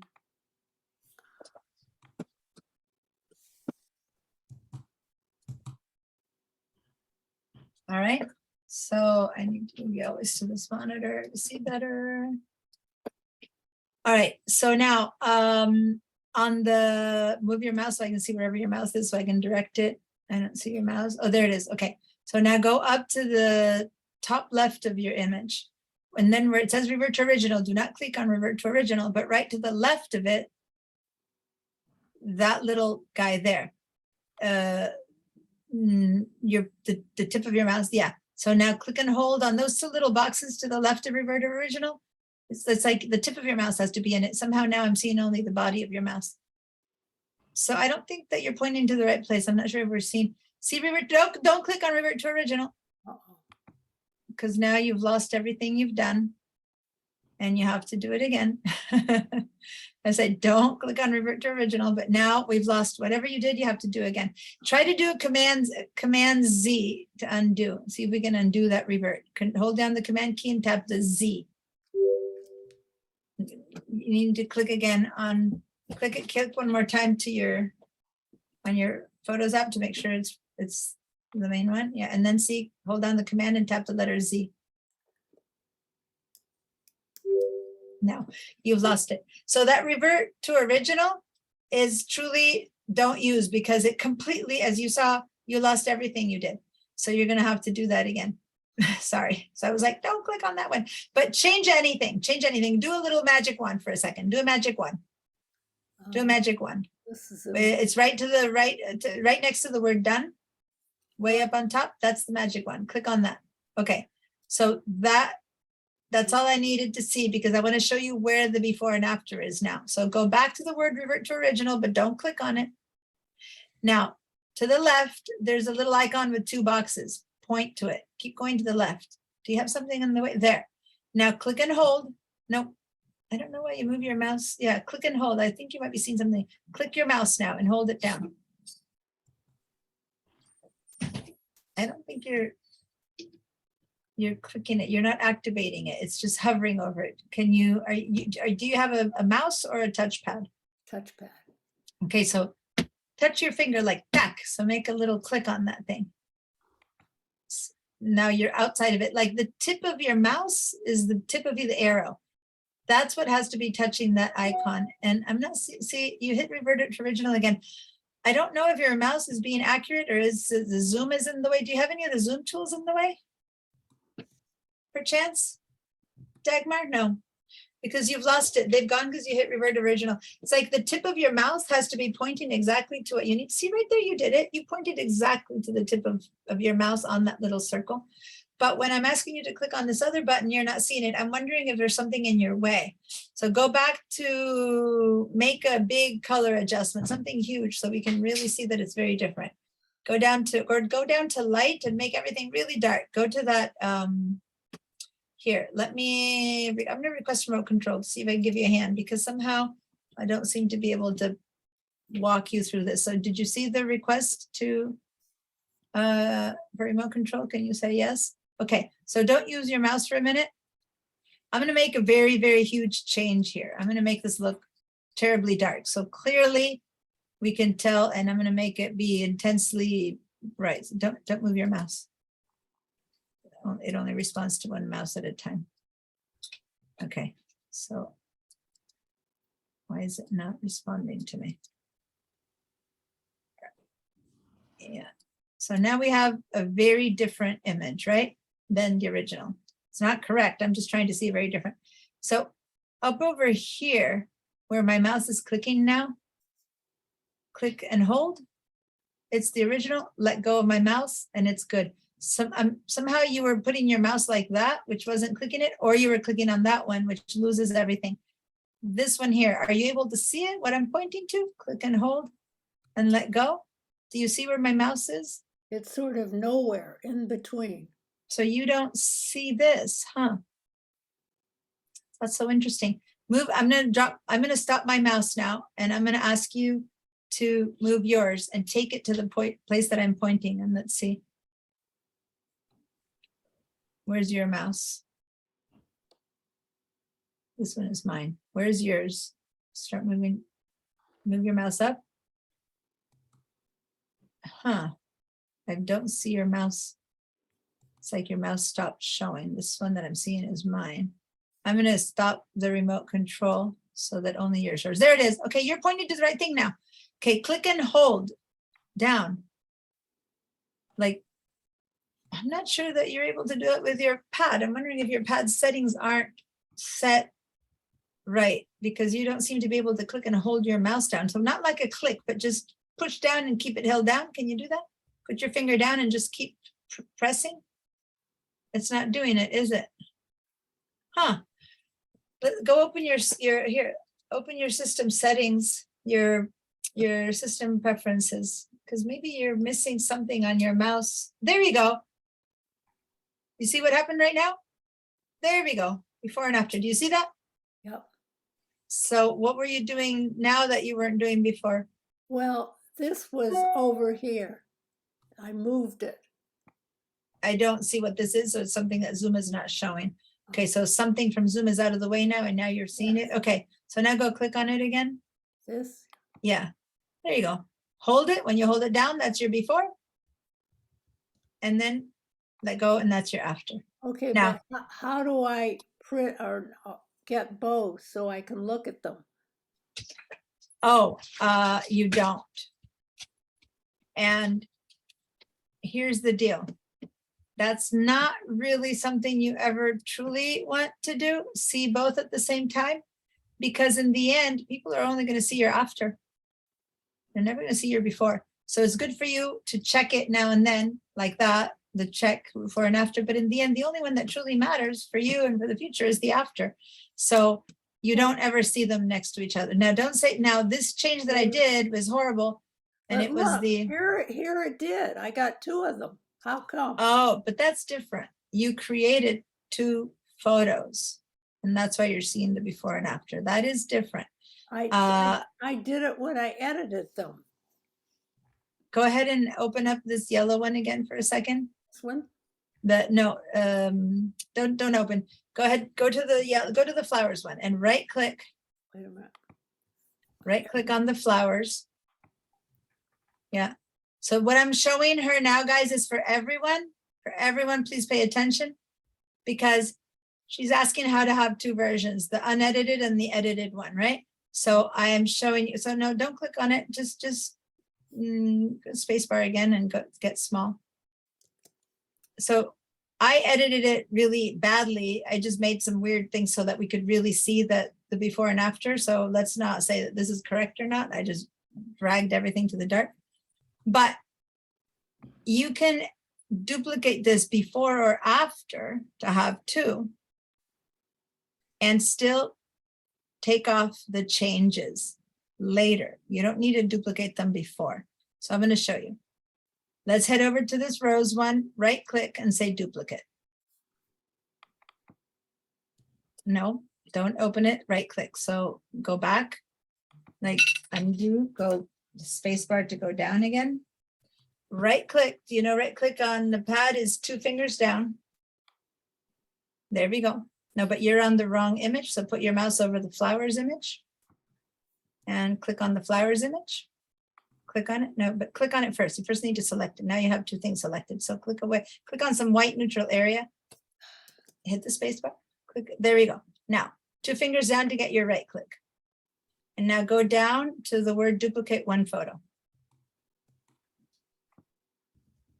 Okay. So now you've duplicated them. Now they don't happen to be next to each other because of the size of your photo. So you might want to make them bigger or smaller if you want them to kind of sit next to each other. But both of these photos that you've just duplicated, and you can go up to that slider there to make them a bit smaller, or you can move the window size to make them smaller. But if you do want them to sit next to each other, right? That's a bit too small to see differences, but never mind. Both of them got duplicated with the change, right? One is not the original. One is the changed one. Sorry, both have been edited. Both have been changed. So in order to go see the original, now you have to go and take off the changes. So now hit the return key to enter edit mode with that one flower that you're pointing to. So hit your return key on your keyboard. Okay. And now go over to revert to original, which is on the left side. Left. One to a bit more to the left. Revert to original. You have your zoom stuff in the way again, huh? You can grab it from the black stuff and revert to original. And now say done. Say done. On the far right. Okay, so now you've got the two before and after, so to say. You've got the left side that's the one that you originally had, and the right one, which once again, I'm not saying I did good at jet editing, I just forcefully made it really dark so we could clearly see a difference, and now you have both. But this isn't really comparing before and after. This is you have two versions of this photo. You have created a duplicate. So if you do this for all your photos, you'll end up with double the size of a library, right? Mm-hmm. So what I just showed you is that no matter what you do to it, you can always undo it. So it's not necessary to keep two unless you truly are trying to do something so different that you want two very different photos. Does that make sense? Yes. So kind of like in the general settings, you have two of them now. To keep editing correctly until you do what you like, open the edited one now, which is the one that's darker yellow. Just open it by either double clicking or hit the return key. And then go to the top right and hit edit. And now all the changes that I made really quickly just to show it differently, go undo them by saying revert to original again on the far left, far left. Now you start from 0 and now you make your changes. You probably want a bit more color. You probably want, whatever changes you want, definition. And then this will be the one that you're really changing. Now you can really change to the point that you make your yellow be red, your green be purple. You can do huge changes. But if you're just trying to enhance it to make it look like the best rose that it can be, then you wouldn't be doing those weird changes, right? So in this case, the little magic wand, when you hit that, it just intensified the colors. It just saturated the colors a little bit, right? And that would seem like the right choice to do. Yeah. Did that answer your Yeah. question now about how to see both? Yep. Yep. Great. Okay, so keep working on it until you can get the best rose that you can have. Cool. Anyone else wants to show me their attempt at playing with color and light? We're other things to play with, like on the one that Liz showed, we did much more than just color and light, but all I want to see is color and light at this point. Does anyone else have any photo they want to share or work on?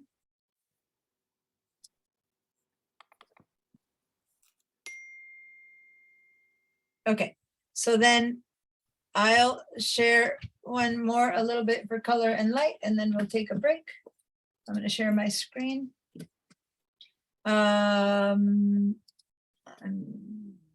Share. So I was working with this one here. Say that there's nothing else I want to change on it. I'll say done, right? And now, even if I like it or not, or if it's ready or not, it has been edited. And here you see these three little lines with sliders. Now you know what those sliders represent. It's those little sliders that we've been pushing around. That means that it's been edited. And I'm only seeing one. I'm seeing the edited version, not the before, okay? If I want to ever see the before, I could always right click and say revert to original right here, but then I lose everything I've done, right? So be careful, the revert to original, I lose all the work I've done. So you don't really want to do that. If you just say, well, maybe I wanted a bit more, whatever, just edit it again, hit return, get into this mode, and then keep working with different things that you want. So I might want to define it a bit more, or I might sharpen it a little bit, or I might still want to be doing other stuff, which right now I haven't taught you more about, but just make changes there. White balance, it might need to be balanced a little bit, et cetera, et cetera. So when I'm done, I say done. Now that you can keep editing it forever, and forever you can get rid of it by saying revert to original. So you're not stuck. Okay. All right. So this photo, for better or for worse, is a little bit more like the one that we were working with right now with Liz, where some things are too dark and some things are too light. You have to choose, what do you try to fix? But whereas we were able to lighten dark faces a little bit, we kind of worked with hers to say those faces a little bit. this would be impossible. So if I do try to edit this, and I'm going to show you, if I go to make my blackest, the blackest example that I could ever get, that white is unfixable. There's just no skin there. I will never get skin. They will always be white. The skin will never come back in no matter what I do to it. Okay. So I can do my best to fix it, but some things are just not fixable. This is an example of just not fixable. So just showing you that there's limits to what you can do. Okay. So this would be an example of no, blown out like that, you can't fix. But something that needs to be enhanced, you can. So I'm going to give you this one. I'm going to hit the return on this one. And this one can have, this one can be highly enhanced. And if you look at this, do you think it's good or bad, or do you think there's something wrong with it? Because some photos are clearly wrong. There was something clearly wrong with Liz's, or with the one that I just showed. Something is really wrong with it. But if I originally look at this one, other than seeing my two cute, most adorable boys in the whole wide world, and of course, nothing is wrong with my boys. Of course. But if I, of course, but when I first look at it, it doesn't seem like anything is really wrong yet. Let me hit a quick little magic wand. And oh, that's a bit better. Okay, so before and after. I hadn't even really thought, oh, well, look at that. I can make the colors a little bit brighter, their faces a little bit lighter, right? So things that you might not even think are bad, you might want to run through the edit machine with a little magic wand to just test and see. I mean, it doesn't hurt. As I said, you can be in this mode without even going into edit and just try, does that make a difference? And you go, oh yeah. So if it made a difference, then maybe is there any more you can do?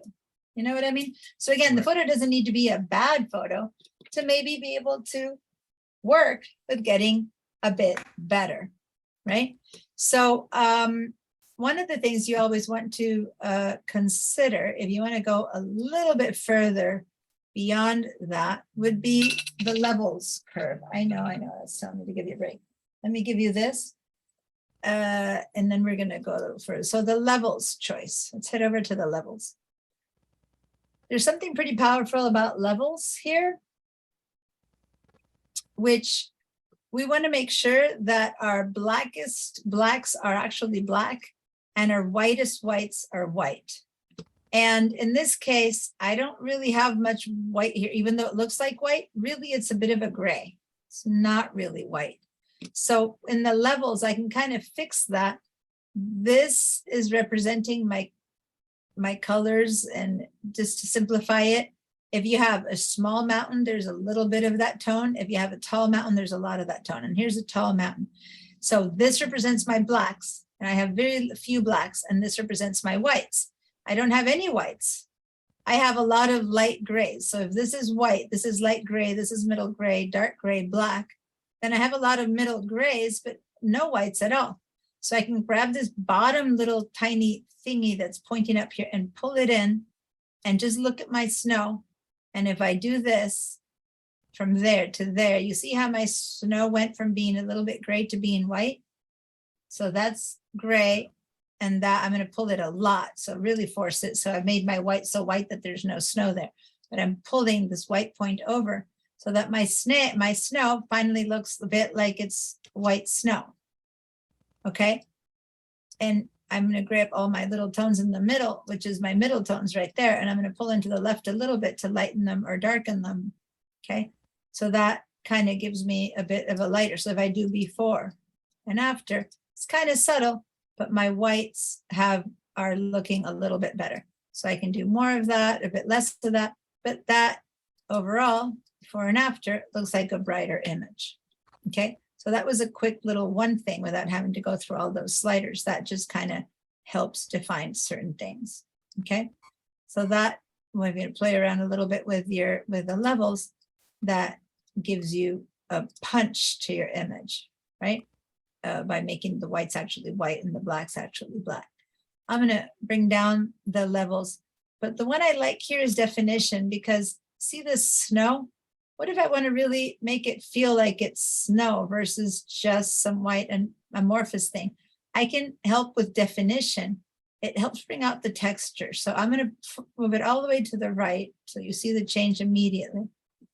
And I'm not sure it shows across the distance for you guys in the video, but suddenly my snow has texture, whereas before it didn't have texture. I don't know, can you tell that difference or not? From there to there, things have texture. I don't, A little bit. a little. In the video, it's not that easy to see. Yeah, it's hard because, you know, sending it, but I'm definitely creating more definition there in the snow. Yeah, it might be a bit too hard to see, but if I actually sharpen it a little bit, maybe I'll see my edges, then I might see more of the detail. I'm certainly seeing more of some of the detail here. I'm going to open here my light and play with, if I bring down the brightness a lot. See what I mean about the snow having texture? Now, of course, I've ruined the kids, but this is what I meant about more texture to my snow. It actually looks like texture, but it is pretty dark, right? So that wasn't the intention, but just showing you what I mean by that the snow was there, it existed, but I just couldn't see it by have it being so bright. So you want to play a little bit with brilliance and texture. So here I brought brilliance up. So now I have more snow than before. So now I'm going to before. This is how I started, and this is where I'm right now. Now I think I've got too much brightness on them, but just look at the snow and you can see that they're sliding on snow, whereas before they could have been in some little cloud. Now I'm going to bring down some of that brightness because I don't particularly like them to be so intense in colors, but showing you how some things can be, how the photo can really be changed by moving these things up and down. And so you just make a choice. So here's the before, which nothing was wrong with it. And there's the after. I still think the colors are way too saturated. Let me go to the saturation. I don't think I wanted saturated colors like that. And some vibrance, but not some saturation. Okay, so let's see now. Before and after. Again, I don't know how much of this transfers to the video, but I thought there, that's a bit better. It's not so intense. That's good. There we go. Good. So now I see the kind of hazy, muddy image, and now this is more realistic. The colors are better, the snow is better, everything looks. Now, one thing is that when you have these corners on an image that has big skies or big light stuff around the corners, you might want to darken the corners a bit so that your eyes stay inside of the main image. And that's the very bottom choice down here, which is the vignette. So I'm going to open the very bottommost choice at all. Let me close everything else. Bottommost choice at all here, that's vignette. And it'll give me a bit darker corners. If I go to the left, it gives me white corners. If I go to the right, it gives me dark corners. Now I'm exaggerating for you to see because I don't want it so dark, but that's white and that's dark. If I just subtly move them up to make them a tiny bit darker, enough that you don't notice that it's there, but unobtrusively, without us really noticing, we are actually being directed a little bit further because this is darker and this lighter. So in the before and after, it helps us focus a little bit more on the kids. So when I'm done, or when I think I'm done, I say done. And then I look down and that's my before, that's my after of that photo. If I want to see again what the before was, I'd come over here and I go before and after, before and after. So I don't really need to see two next to each other. If I ever want to change it, I just need to come up here and say, nah, I think the colors were still too bright. Let me go over here to the white balance and change that. I haven't really talked about skin tones and just change something here, give it less one, less another. But here you can tell by what's lit up, what I have done and what I have changed versus what's not lit up. Okay. I'm going to go ahead. Yeah, there was a button at the bottom that said reset adjustments. Yeah, that's yeah. So here's the thing: revert to original undoes everything. reset adjustments, resets all of these adjustments, but say that I had already done a crop, then it doesn't reset the crop. It only resets adjustments, okay? Versus this also does my crop. Let's take a break and then I'll show you a little bit the difference between original and reset adjustments, but let's do it after break because I don't want to keep you guys much longer than necessary before a break or attention starts to wander.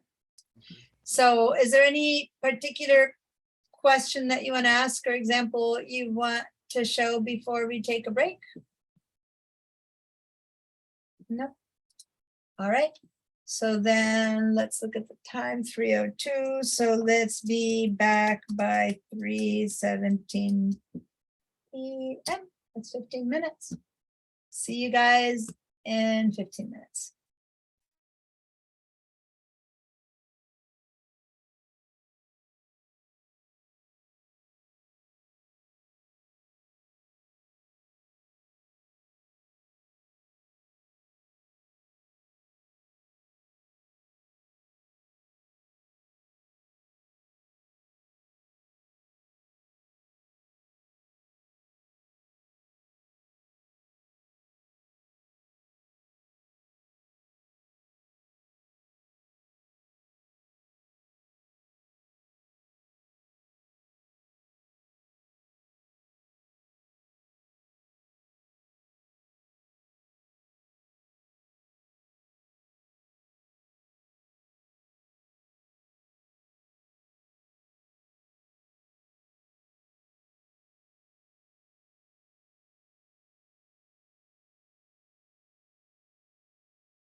All right, come on back.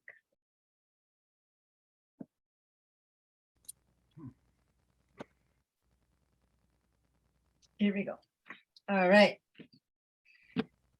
Okay. Welcome back. So there's a lot more we can do in editing, but this group in particular asked me to be doing more video. Now, once again, the people who voted at the beginning for that choice might not be here. So I want to, once again, have everyone choose, although people are still not back from break.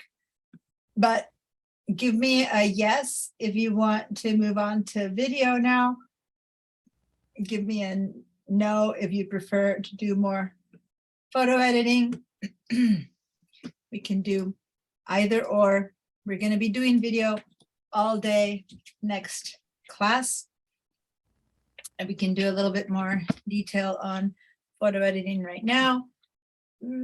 I'd like to hear yes to move on to video, no to stay on with photos for a bit longer. We will for sure be doing video next week. Let me look at time. Okay, so yeses or no's. So I need to see everyone who's here to give me a vote. So Alan hasn't voted yet. Liz and Tracy. So Tracy did vote down there. Okay, so yes means stay with. Oh, stay. No. Yes means move on to video. No means stay with photos. So let's say red is photos, green is video. That's easier. Mhm.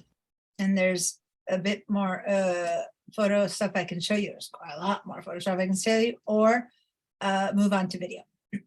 And then you can still ask me next week some other photo questions, photo editing if you want. But okay, so Alan is not voting, but everyone else has voted, and I'm counting 1, 2, 3 to stay with photos, and 1, 2, 3, 4 to go to video. Alan, you're the tiebreaker. Not the tiebreaker. Right now, video is winning, but you could equalize it or not. But he's not answering. I could do either way. Doesn't matter. You could do either way, yeah. Okay, since I we can are, do it either way also, Yes, especially okay, if some okay. people don't even have videos. Yeah. well, everyone has a camera and can do video, right? So I can show you some of it today, and then you can hurry up and do some more videos to have some more work on videos next week, right? Because there's stuff about video in the Photos app, and then there's stuff about videos in the iMovie app. So let me work on a transition here anyway, which is make sure by next week that everyone has the iMovie app downloaded onto your computer in case you don't have it on your computer. Now it comes with a Mac, and it used to just come downloaded in the Mac, but in the last few versions, I've noticed that you might need to actually download it. So if you haven't yet downloaded it, check and see. So I'm going to share my entire screen for a minute.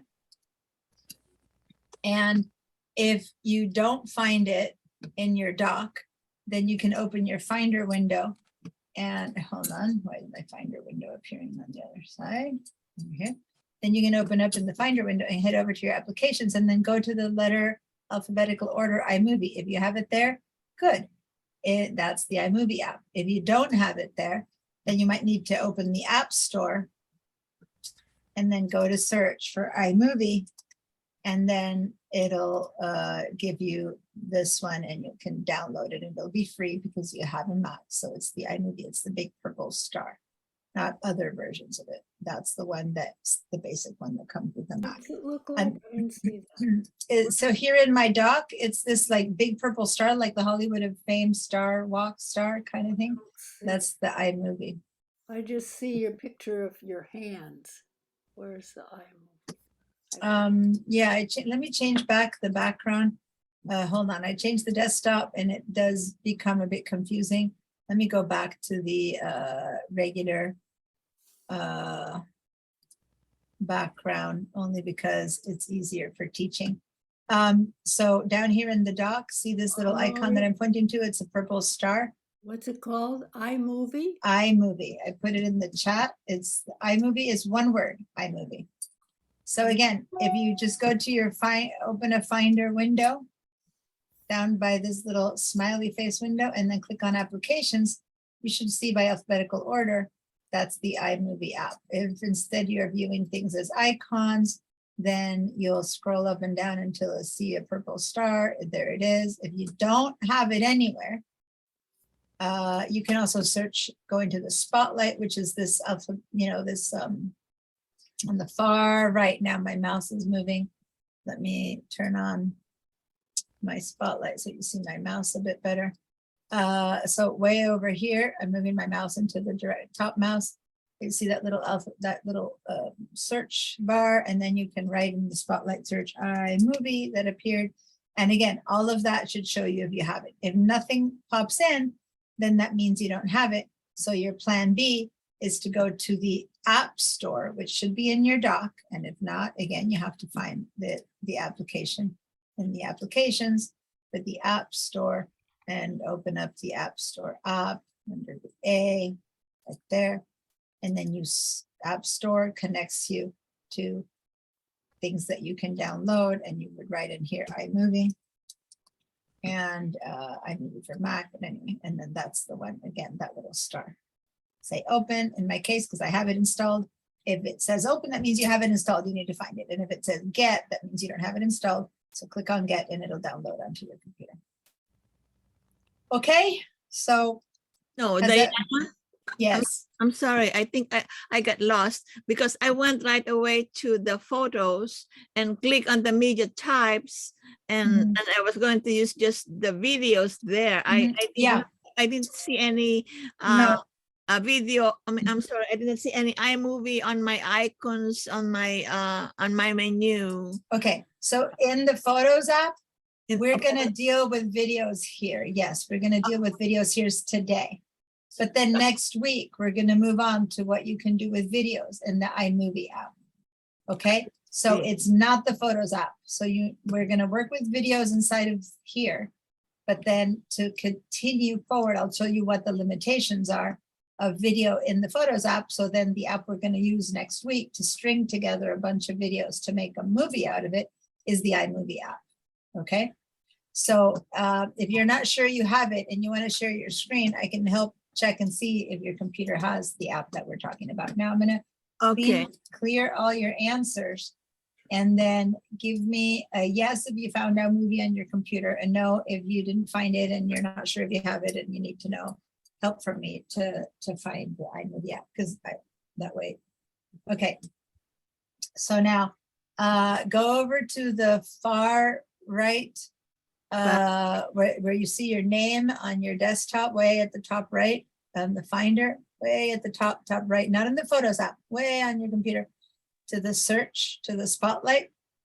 Right here? Nope, that's the search for the Photos app. I want you to go higher than that. Okay, and right. Do the spotlight there, yes, right there, and click that. Yep, click on that and write iMovie, one word. iMovie. And now hit the return on your hit return on your keyboard. I did, but it's not moving. I don't know why it's not moving. Okay, so then it's probably not finding it. Oh, there it is. It's found it. Now it says iMovie view, so it's showing it to you in the App Store. So that means you do not have it downloaded. So go ahead and double click on that word iMovie that's right underneath you. Not that, yeah.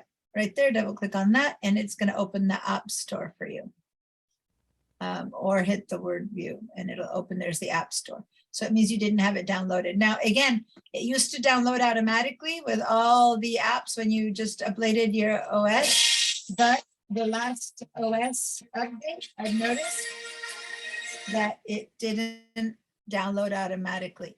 So now on the right side, I'm sorry, what do you want me to do? Yeah, so now on the right side, you see a little cloud with a little down arrow. That means download.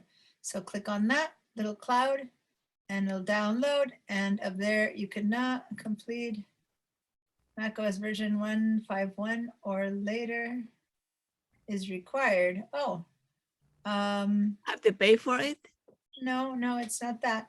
It wants you to update your OS, but you have a pretty new OS. Go to your OS, go to your Apple, and let's see what version of OS you have about this Mac. Oh, you're at Catalina, and they want 10, 15, they want 11. So the version that they're, so, okay, so you have 10.5. So say okay to that, and let's see if we can download an older version. Say okay. Okay, right here. Yeah. And then see where it says version history. Why doesn't it let you? You've used it before. You've taken this class before. Go to version history. I'm sorry, where do you want me to go? On the right, keep moving your mouse up until you see the word version history, which you just passed it. So go back down there. You're almost there. Click on that. Yeah. Version Yeah, yes, click on that. Let's see if it allows us to install an older one. I have not come upon this yet. Every time I teach this, iMovie has been just there on people's computers. Because I remember seeing that icon star a long time ago. I don't know why it's not here in my laptop. Yeah, I know. And I haven't taught this class in, did I teach it in the spring? No one had problem with having it. Maybe it was a year ago. So I don't know right now. Let me do a search. How would we install an older version of iMovie? I'm going to have to do a quick search here. I mean, that is what it is, yes. How to install iMovie for Catalina. Am I the only one who had lost? Because I remember I've seen that icon before, but every time my computer update, I lose some programs or something. Kind of change. Yeah, so I'm looking over here. I did a search. So let me show you what I'm doing, right?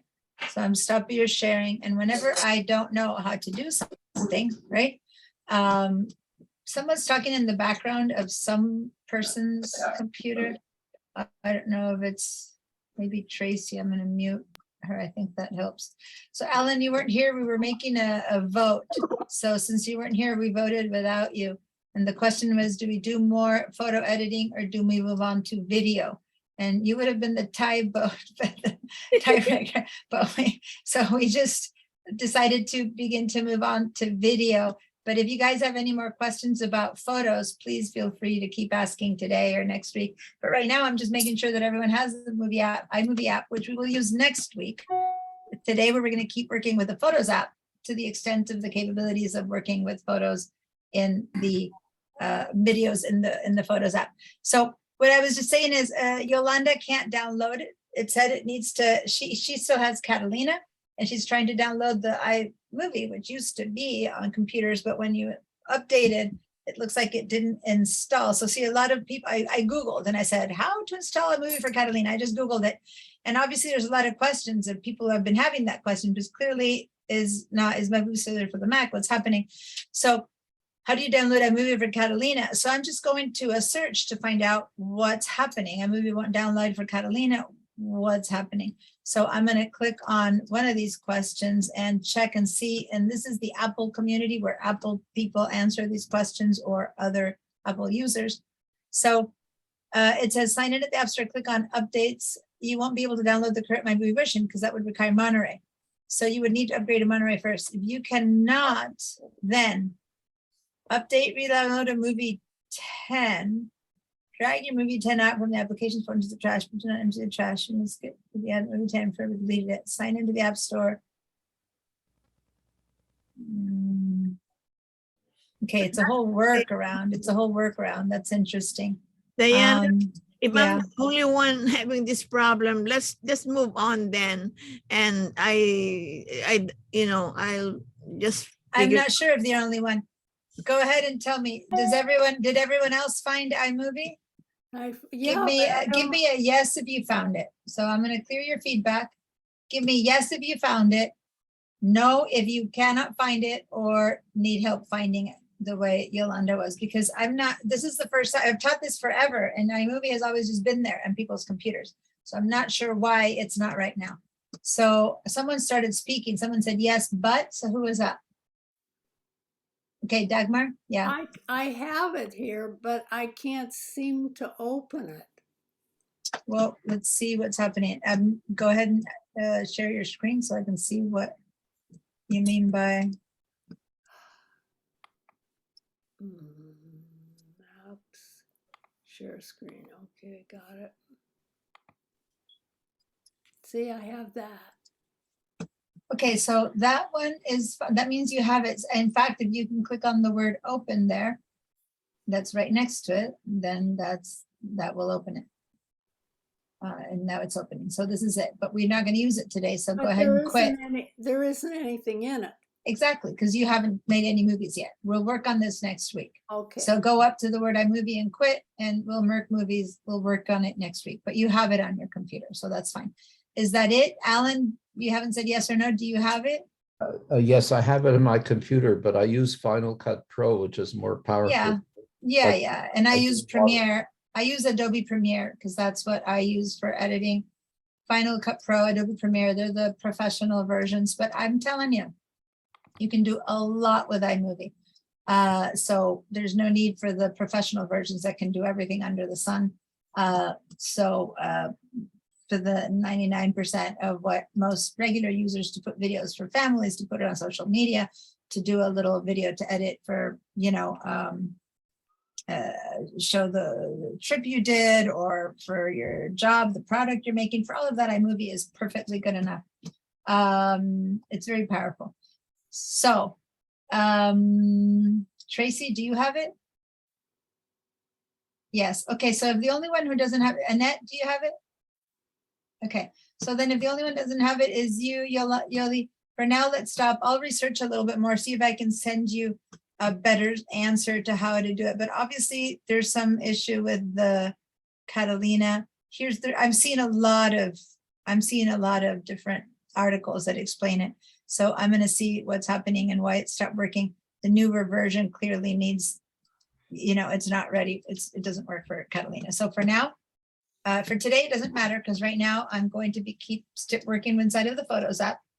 But for next week, I'll see if I can, if we can get iMovie onto your computer, or if maybe it's time. I haven't really checked on your computer yet lately, and maybe you can show me your computer tomorrow in the Mac class, and I can look and see if maybe your computer is able to be upgraded one version, and maybe that's what I always say, that there's only need to upgrade when certain things you need stop working. Now, if you never want to make videos and you don't need it, then don't bother upgrading. But if you do want to make a video and you can't download the old Catalina version, then maybe it's time to upgrade. So we'll see. I don't want to have you upgrade for no reason. But usually when things aren't supported anymore and you need it, if you need it, that's a good reason. All right. So everyone, we're gonna remember, keep on working on editing your photos. And if you find that there's something you cannot do with your photo, keep that question for next week. Okay, so to be done with photos, my request is try to edit photos and come up with the ones that don't work by next week and have questions about them so that we can spend some time helping you with the ones that you weren't able to fix. Diana. And then, okay. Yeah. So for me to follow you, where should I go? Should I go to the We're still in the Photos app. Photos app still.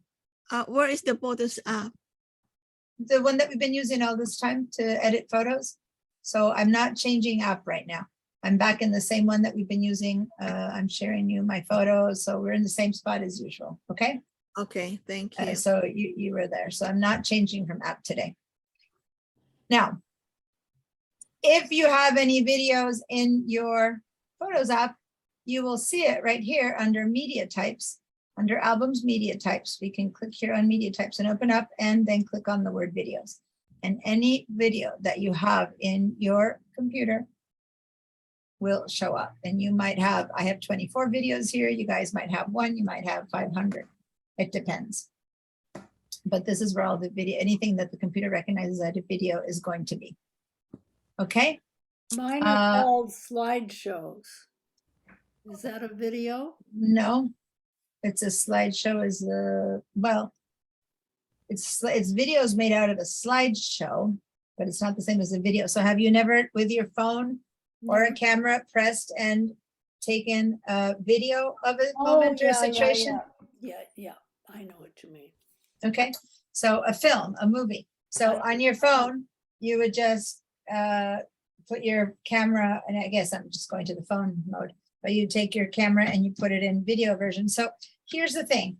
If you guys don't have, for chance, this set up on your computer right now, what I need you to do is to make sure to set it up for next week. I need you to go out and shoot some videos. So maybe you have a video, a little snippet of a wedding one day, a snippet of having been at Disneyland another day, another snippet of being in front of a lake. And those might not make for a good movie if you put them all together. Or on the other hand, they might, because you're just trying to show 3 different vacations. The whole point is, if you don't have any videos that make sense putting them together, then go and shoot some. And go walk out to your garden and do a little video of your plants in the front yard and your plants outside the window and your plants in the backyard. I don't know. And then we put them together, and here are the plants of my garden. It doesn't need to be anything, highfalutin. Just have at least 2 or 3 videos that if we string them together, they will make a movie, right, of something. And as I said, it can be whatever you find right outside your door, or what we don't need is a whole active thing. I'm not talking about making a whole, just shoot and move your camera a bit and get a video out of something. Or find 3 nice videos that you want to put together about an event. At least 3. If you have 5, that's fine, but it need at least 3 videos to be able to string them together. Okay, that's a minimum of videos that you need to be able to learn how to use the program. That's for next week. For now, whatever video you have here is what we're going to use. And so I'm going to go ahead and start showing you that every video you take, remember that I'm seeing that in this, remember that this is the same for photos or videos, but I want to show you again that if you click on this little icon here, you see only little squares. It's hard to distinguish them if they're vertical or horizontal or like landscape or portrait. So remember that I prefer seeing them with this feature turned on, where I can tell now if this is a horizontal video, which is what we have typically known always as a video to be. That's the format of a TV, the format of movie theaters, or if perchance you might have some videos that now people tend to do a lot of filming with the phone in upright mode. So then it's in this upright mode. And what you want to make sure is that ideally what we string together will be in the same format. So I might string this one together with that one and with that one, but it would be weird to string it together with this one. Does that make sense?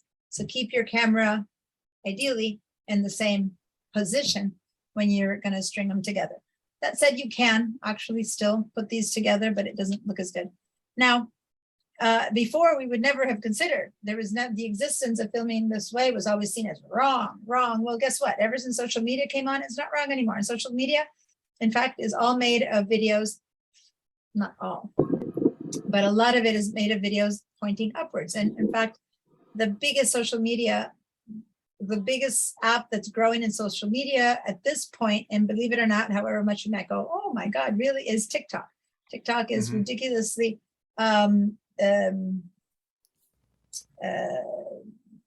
famous is right now, but it's widespread and all the kids are using it, and they laugh at all us old adults who still use Facebook. Oh, what's that thing? That was from the dark ages. And they use TikTok. Instagram is already, I have a 19-year-old son who's still doing Instagram, which was the young thing for the last 10 years. And now my 15-year-olds are laughing at my 19-year-olds because they use Instagram, because by now they should be using TikTok. You know, it's crazy. It's how quick these things change. But the whole point is that both in Instagram and TikTok, and even in Facebook, you're going to see a lot of videos where the camera is this way because people shoot them with their phones. So what was wrong before is not considered wrong anymore. It's just the way they are. So you're going to find them both ways. Just be consistent and shoot them in one direction for us to be able to do the work next week. Right now, I don't care which one you're working with. So, ooh, what's that? That was a storm in one of my videos. That's true, which reminds me, that was a lot of wind. For this portion, if you guys are going to be playing your videos, mute yourself because that's going to start happening. We're going to start hearing everyone's happy kids jumping into the pool or dogs barking or whatever you filmed, and it's going to be a mess. So then unmute yourself or you're going to talk to me. Okay. So now here we have a video.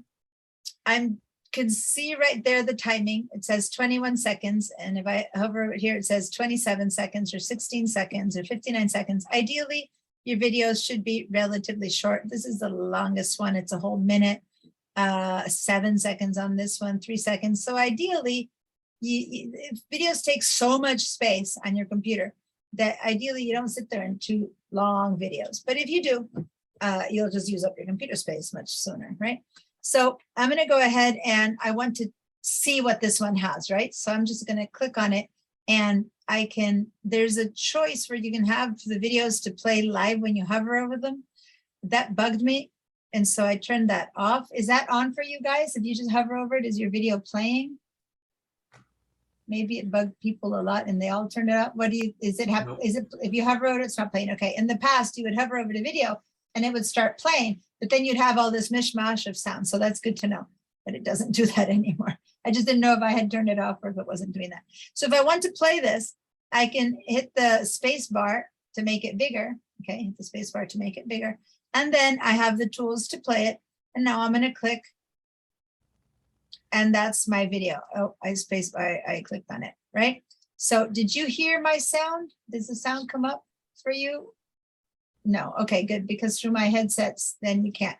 Later, when I want to talk about sound, we're going to have the sound turn on. But if I play it, I hear the surf happening and all that, but then it would be hard to talk over.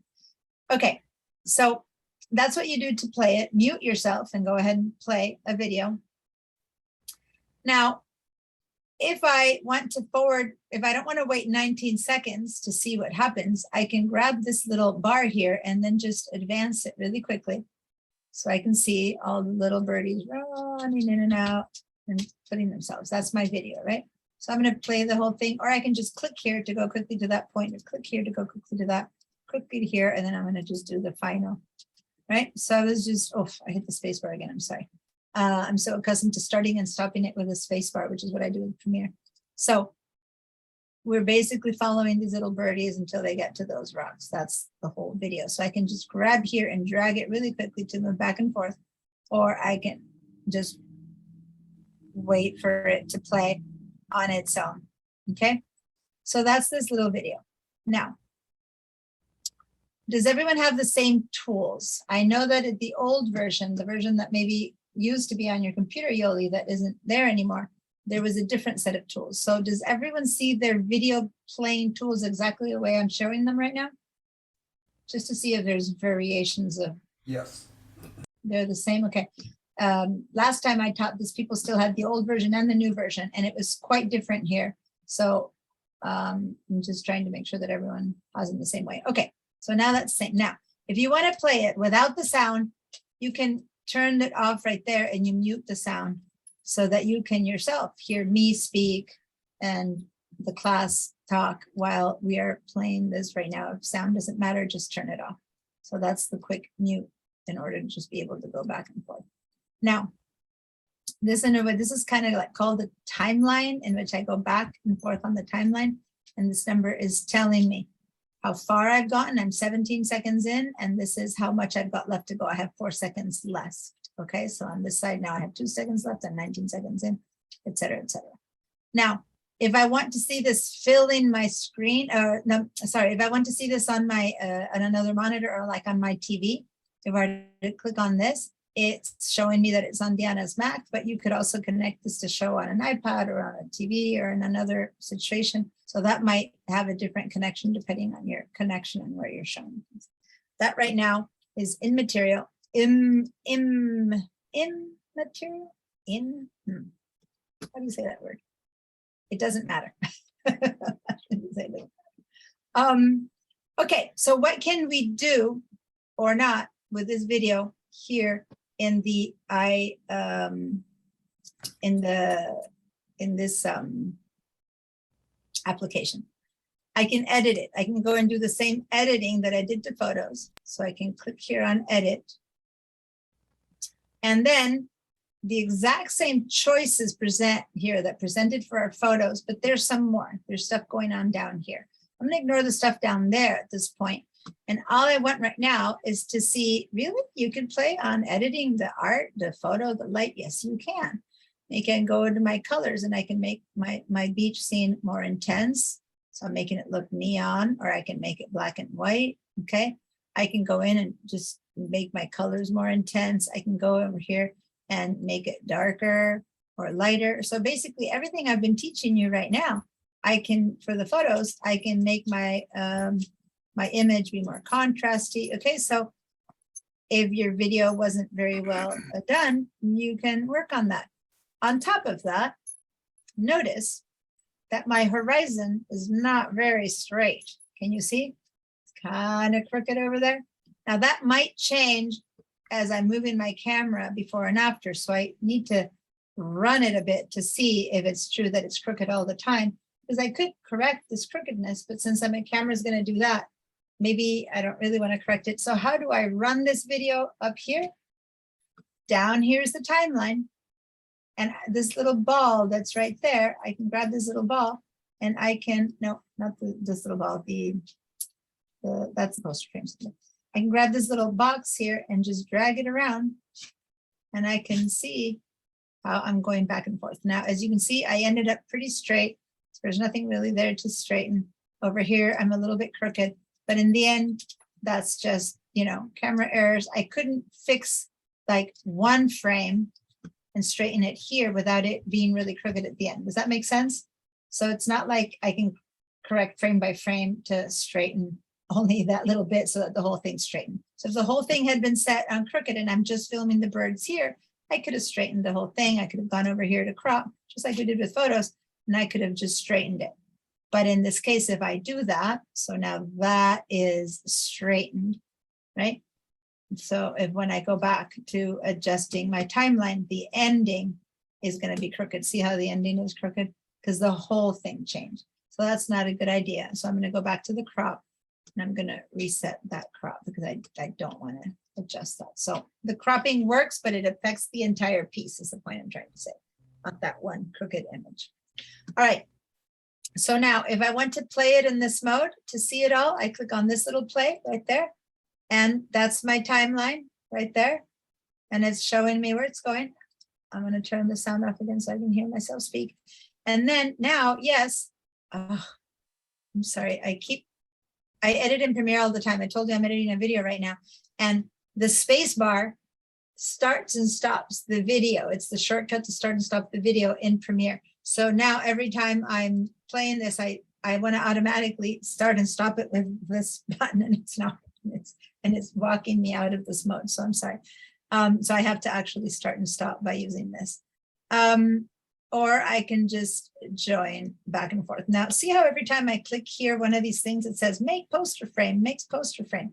What that poster frame means is when this video is sitting still, waiting to be played, what's the image you want it to show to start with, right? So right now, the poster frame is the first image. That's just what it is, because by default, it's the front one. But if I would prefer this to be the poster frame, then I would click on make poster frame. I'll show you when I'm done editing this image and done, then here, see, that's what it means by poster frame. Now that's the image it shows instead of at first it was showing the beginning of the video. So you can choose a good spot. So this one here doesn't show a very good image. If I now want to, you know, edit and have it be like maybe this, him jumping, and have that be the moment for the poster frame, then when I edit, when I get, I'll just drag it along until I find the spot and I want to say, oh, there, that's my poster frame. The moment he's in the air, then I can click right there. Put it a little bit I'm gonna click right there, make poster frame. So now when I'm done and I watch my videos, that's the beginning shot. That's what poster frame means. Does that make sense, you guys?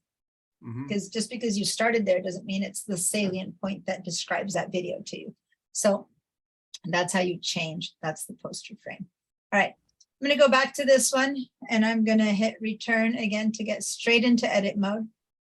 What else can we do with this video? Well, we can edit where it starts and where it ends. Actually, let me do this with another one. I have,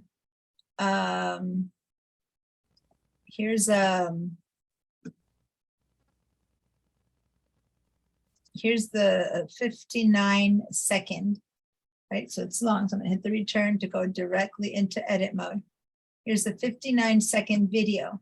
This is the graduation ceremony at Santa Barbara High School last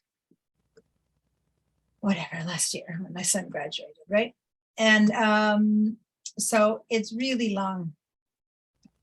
And it's really long and I'm waiting. And the whole point of this was to see them throw their hats. This is when they're going to throw their hats. So now they're telling everyone, okay, grab your hats, move your tassels, whatever they're saying. And then, and it keeps going and it keeps going. I'm going to advance it. And then it gets to the point somewhere around here where they finally throw their hats into the air. See that?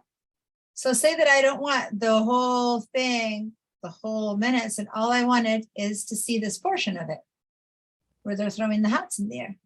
So instead of sitting through an entire minute, if I don't care what she's saying and all I want to see is the throwing hat part of it. I'm sorry, I swear I keep doing that space bar. I apologize. I'm going to keep doing it. I'm going to stop apologizing. It's going to happen. So I'm going to go find that spot right before it starts. And there it starts. So I'm going to back up a little bit right there. And now that's going to be where I'm going to start my video. So I'm going to clip away this whole portion of it. Does that make sense? Mhm. So I'm going to go grab this. Oh, wait, where was it? I need to first find it. Oh, it's somewhere over here. I think that's about where it is. I'm not seeing, it's interesting. I'm not seeing the timeline. It's not giving me the time. Why is it not? I lost my tools. It's having a lag and it's not giving me the tools. Hit escape for some reason, it's not. I think it's not letting me edit it suddenly. What's happening? Diana? Full video resolution is supported. I'm gonna say okay. For some reason, it's not letting me.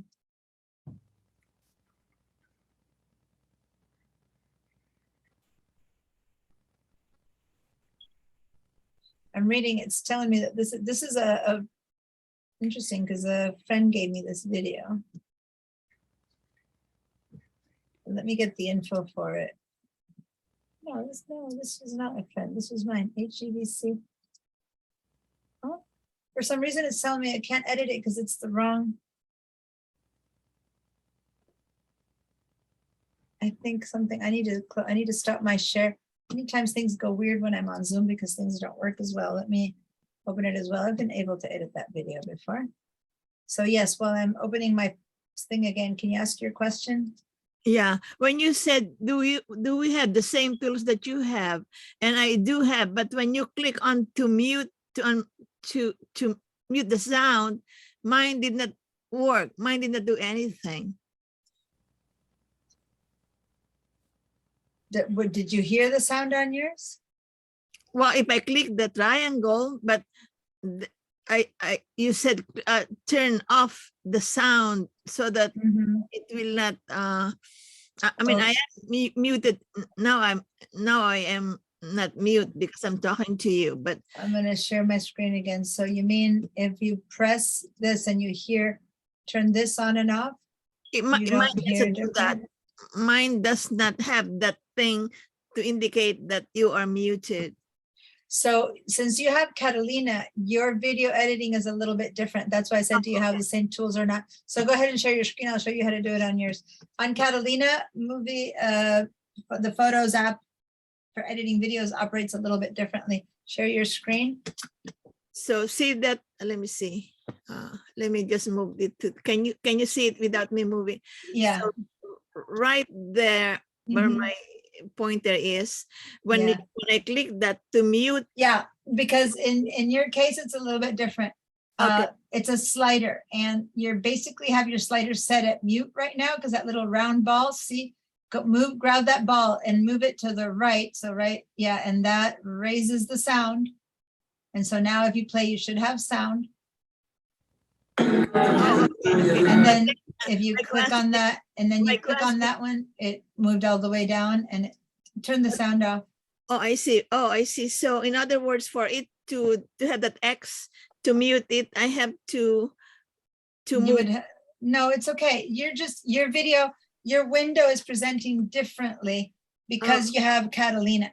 So the way we used to edit video in Catalina is different than how we're editing in the one I'm showing. So this is why I said, does everyone have a different version? So stop your video from playing. Go ahead and hit the stop. Stop. The pause, that would be stop. Yeah. Mhm. So for you to edit the video, instead of going into edit mode, go up into edit mode like I just showed everyone for a second. Go all the way up into edit mode. Is that edit? Is that yes, that's edit mode. Mhm. In this case, all you can edit is the color and stuff like that, which right now isn't even showing. But see how you don't have down there a whole like line like I was showing you? You can't do that in Catalina. So say done. Say done up there, go to the done. In Catalina, put your mouse, hover over this video again. Yeah, and you see on the far right, you see the gears. That's what you would click on, and we don't have that anymore. But you would go to the word trim right there. Click on the word trim. Yep. And this is the equivalent for you of what I'm showing to everyone else in the Big Sur and Monterey video. Okay. So what I'm showing in Monterey, you do right here with this yellow stuff right there. Okay. So is everybody then on Monterey? Am I the only one on the Catalina? I guess so. Everyone who's in this class is in either Big Sur or Monterey. Okay, maybe I should go to Monterey then. Okay, thank you. Well, we can talk about that tomorrow in the Mac class. Okay, you asked me. But now everything I'm showing to show next, when I share my next screen, you be in this screen and you can do the same things, but in this version. So it's going to look a bit different. And if you get confused, stop and ask me and I'll show again your screen and I'll show you again how to do it here. Okay. Okay, thank you. You're welcome. I'm going to stop your share. And then I'm going to come over here and I'm actually not, I'm not sharing my screen. I apologize. Share my screen. Okay, so now we have this, they made all the editing happen in the same place, which makes more sense now to have all the editing happen in the same place, which is why it's here versus she had it out there. But to access the trimming, this just plays my video. To access the trimming, if I want to take the beginning on and off of this video. So I had to change video, by the way. My other video, it won't let me edit it. It says that it's not the right format, which is bizarre because I remember editing it before. But anyway, so I'm going to show you editing this one. So I'm going to double click and hit edit. And so maybe what I want to do with this one is that I only want to show the birds when they begin to run. So instead of showing them there where they're standing there, I'm going to have them run and maybe cross over. That's it. And I'm going to cut off this ending. I'm going to just show the running part of them. So I'm going to cut off the beginning and the ending. Okay. Just because I want to for no other reason. So how do I cut that off? So over here, you see this little back arrow. I click on it and see how now I suddenly have everything turned yellow. Remember that when I showed Yolanda's, it was yellow. Okay. So in her case, she had to click on the word trim to turn yellow. I just had to click on this outside arrow there. And that's what made it turn yellow. In this yellow mode, I can trim. So watch. I'm going to grab this corner and I'm going to drag it in And basically, wherever I drop it off, I'm cutting off this bit. Mm. But again, just like the Photos app, this is a temporary cutoff. I'm not really clipping this away. That's still there. So don't worry. It's not like, oh, I don't want to lose that bit. That is recoverable. But I'm going to move this back and forth until I find the stop that I want to start this video. So say that I want to start it 6 seconds in, right here when the birds are running, but this guy is still not over at the end. Then I'm going to play it and I'm going to let it go up until, I don't know, up until here, boom, where they separate, and then click. I'm going to stop it right there. So how do I bring in that end? I grab from back here and I bring it in, and that's when I want to stop it, when the first little bird disappears. So now I've cut this piece off and I've cut this piece off and I'm left with only this little bit. Okay, so from there to here, that's my video. So if I press play, it's just going to play this little bit from here to here. Okay, so I've chunked up this little bit and that little bit as well. All right, now one thing I have I don't like, but I don't see, is the actual numbers. I don't know why I'm not seeing them and what's missing, because it's not showing me the actual numbers on the timeline. I used to have them on Yoli's version. You have them, so I don't know why it's like it dumbed this down a little bit. If I click and hold, I see that it says 14. It stopped at 14 seconds, and here it shows me that it started at 5 seconds. But I'm not seeing how long this piece is right now before I could see. But anyway, if this used to be, I believe the total of this used to be, was it 29 seconds? I can't remember anymore. Now that I've cut to that little bit only, when I say done, it gives me 2 choices. And this is what's new that Yolanda can't do. Let me say cancel again and just explain. In the old version, in Yolanda, she could do this, right? She could cut this off and cut this off and then say done. And you would see only this bit, but this would still exist and that would still exist. Does that make sense? So it wasn't really cutting it. It was just kind of hiding it. But then you could open it up again as much as you can now and never could get it as a smaller clip. But now, when you want to say done, you have the choice. It says, do you want to save the video as is, which will then have, like before, the 2 parts still there, the 2 parts I trimmed off still there, or do you want to save video as a new clip, which will be a shorter clip? So it'll give you both versions. So the first time, I'm going to say just save video. So we're not going to save a new clip. The third one, just say save video. So I clearly clipped off a chunk from the top, chunk from the bottom, but I'm going to say save video. And that's all I've done, right? So now when I try to play it, I've only got 8 seconds. That's it. If I go and say play, it's just this little portion where the birds are running through. I don't have the beginning and I don't have the end. So this is the entire video. Got it? And if I back off, it tells me it's an 8-second clip. But that's the duration. So everyone has done that. You've saved a video and you see your new little short version. Yeah, you've got your new little short version. Now, I'm going to double click to open it up again and edit it again. And it's still there. See? I can now say, oh no, I don't want 8 seconds. I want actually 10 seconds of it. So I add 10 more seconds. Then I say done again and again, say video. And now I've got probably I don't know, I guess I didn't had enough. It's only still 8 seconds, but I still have all of that. I can keep going back and forth, okay? So now, what if instead I want a new clip that is only 8 seconds long? Does that make sense? I'm going to double click. I'm going to open it. And this is the part that Yolanda can't do, that newer versions can do. I'm going to make a very quick little tiny version so you can all really see the difference. So I want a version that's only this little bit. That's it. all that's going to play is that. That's like what, 2 seconds? That's it. That's the only bit I'm going to put in the new video. That's it. Now, when I say done, I'm going to save video as new clip. Save video as a new clip includes only the trimmed section. I'm going to say save video as new clip. That's it. That's all I have now. It's 3 seconds. And when I back out, I have 2 of them now. I have my long one that I had edited to 10 seconds, but that if I open up, it will go back to all. And I have a tiny little 3-second version of it only.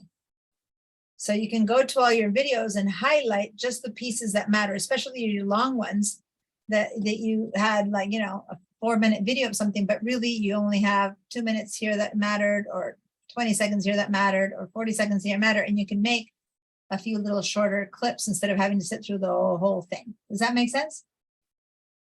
Now, if you're never going to want all the other pieces, you can delete this big one or not. But what I'm going to do with this one, which is still all the big one, I'm going to edit and I'm going to return. I'm going to go back and back. I'm going to get all the bits and pieces again. So I have my entire 21 seconds. And now I'm going to say done and done. So now I'm left with my 21-second version and my 3-second version, which is just of a tiny little clip. I might even want to change the poster for them, the poster frame, right? So that I don't get them confused. And so for this one, I'm going to choose the ending shot to be the poster frame. There we go. So now I know that this is the one that has the full 21 seconds. And then this needs to refresh. This one is back to being 21 seconds. And this is just the 3-second one. So I have added time to my video now, okay? I have added, not to my video, to my computer. I have a full 21 seconds here, and now I have 3 more seconds worth of video. So I'm occupying more space on my computer when I do this. I've made a new clip and I have not gotten rid of the old one. So just to warn you that, okay? Now this helps because before you couldn't do that. Before you had to bring into iMovie all your big clips and edit them there. Now you can preset, I only want this one of this one. I want this much of that one. I can match one. And then in iMovie, you only import the little bits and pieces that you're ready to edit. Or you import the long one and you edit it in iMovie. It doesn't matter, but it's different. Now what this helps us is if we want to put them in a slideshow. So you know how Dagmar mentions slideshow all the time. If I had wanted to show this before, I would have had to, in my slideshow, I would have had to put in a video that was a total of 21 seconds. I had no way to show less, but now I can take that little clip and show only a 3-second video of that portion of my vacation. Does that make sense? So I can show photos. I'm going to go ahead and put it, I'm going to go ahead and put that video here in the item itinerary, which doesn't, you know, match, but never mind. I'm going to drag this one, drop it in that project called Imaginary Select. And I'm going to put it somewhere here as the 3rd thing, right? So now when I start playing this, slideshow, it shows that and it shows that. And then it sits there and it shows my 3-second video. And then it continues to the next photo, which in this case, I actually put another video in there when I was showing you how I could do that. But see, here's showing me the entire video. This would be an example of where I could just put a little bit of it instead of having to sit through the whole thing. And then it moves on to just photos. Okay. So I've been able to put a 3-second video instead of the entire 21-second video without having to leave this application. In the past, you would have to leave this application, go to iMovies to cut your video, to trim your video, and then be able to bring in a small video. Does that make sense, you guys? So you can be more, you can grab all your videos that have a lot of useless time and then just trim them temporarily or permanently. Get rid of all the fluff. Like maybe you left your camera on and you didn't need it. And then if you do, then get rid of the big one. Now you're making space in your computer because videos really do take a whole bunch of extra space. They are space hogs. Okay. Any questions? Did something work or not work? I have a question, Yes. but not really exactly about this, but I was just realizing I went to look at what I'm running, my operating system, and I have Mojave. So that's Oh, old. wow. I know it's old. And then, oh gosh, taking this class, I was really hoping I could somehow find iMovie stuff that I made in the past. And so Mhm. I'm just You thinking, should have it there. well, it's funny, like somebody had told me something about like if I upgrade, I won't be able to access that movie. And Well, if you've exported it, you can. I mean, do you have iMovie there? Do you want to share your screen? yep. Let's Have see. you been, let me show, because this is the old version of iMovie. No, what am I doing? Let's see, sorry. Zoom. Mhm. So Yolanda, you're not alone in having an older, Yeah, I'm like, I you thought were wondering. not at all. Okay, so here you have a video that's, so this one you can correct because you see how it's sideways. So you could actually go and I tried. edit it, but no, so back off to the, go, like, when I say back off, hit the space bar or click on that top arrow to move it back there. Yeah, so now you should be able to, I don't know, if in the old one you couldn't, should be able to flip it. And maybe the old one doesn't let to. I'm going to request remote control. Can you say yes if you see that? Okay, so now you need to go to Open System Preferences. And give me a second. Excuse me. Okay, just give me a second. Give me a second. Let me get her to set this up. Go down to the bottom where it says click the lock to make changes. Bottom corner. Keep going down. No, don't scroll. Move your mouse down to the bottom left of this window. Oh, wait, I'm sorry. I'm on a Yeah. pad. Okay. Keep going down. I need to make it bigger, I guess. You don't see the bottom of this window? There we go. Maybe I will now. No, I don't think so, because now you left system preference. I was trying to get you into system preferences. I think you weren't aware of what I was asking for. So don't do what you just did. Go ahead and make that small again. Hit your escape key. Okay. Okay. You know what? It does look like I'm able to control it. That unit. Stop moving your mouse. Stop moving your mouse. Don't move it. You're still moving it. Don't move it. Start. I'm sorry. No, it's okay, because I need to move it. I was trying to click in here because if you have a photo, I'm gonna back out for a second.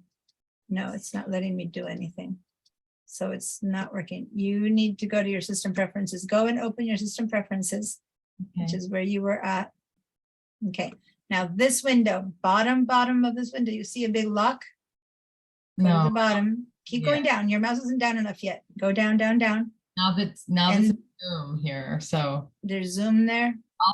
All our faces are here on the bottom. Okay, grab it from some of the black part and drag it out of the way so that you can. Thank you. All right. Okay, there's your lock. Click on that. Okay, now enter. This is the password that you use to turn on your computer. Okay. Okay, and then say unlock. Oh, awesome. Thanks. Cool. And then go and click on that checkbox next to the Zoom that's in the middle. Yeah, perfect. That's all you needed to do. Oh. Now, stop using your mouse. And let's see if I can, it is giving me, yeah. Okay, so now I'm moving your screen now. Okay, so I just needed to see if I could back out of your videos for a second. So She you're not. The 29% charge. She might get cut off while you are explaining. Thank you. Are you able to Charge. Thanks a plug lot. in? Yeah. I forgot. So thank you. I'm trying to see, come you're not seeing the sidebar.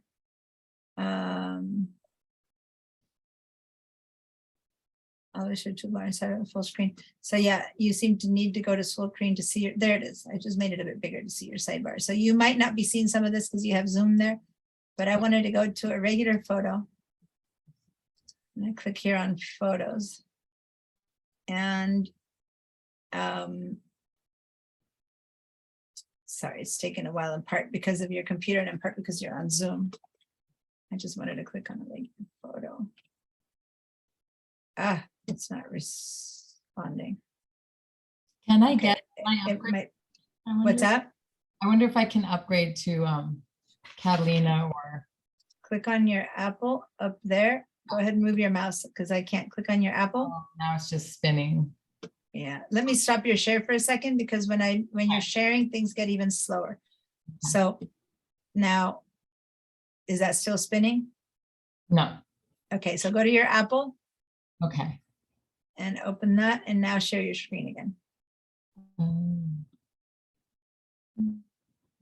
Yeah, the system might not might not be powerful enough for me to be handling your computer. It kind of went crazy. Okay, so click on the word overview up here instead of your Apple. See this thing? Yes, click on the word overview at the top left. Yeah, there's right now it said, no, don't go that far. Stay where you were. Put your hand over the gray apple. When you move up a little bit, it says displays and storage. Okay, left overview right there. Okay, so this is a 2017. Yeah. OS 10. Oh yeah, you could definitely your 2017 computer. You could be way up.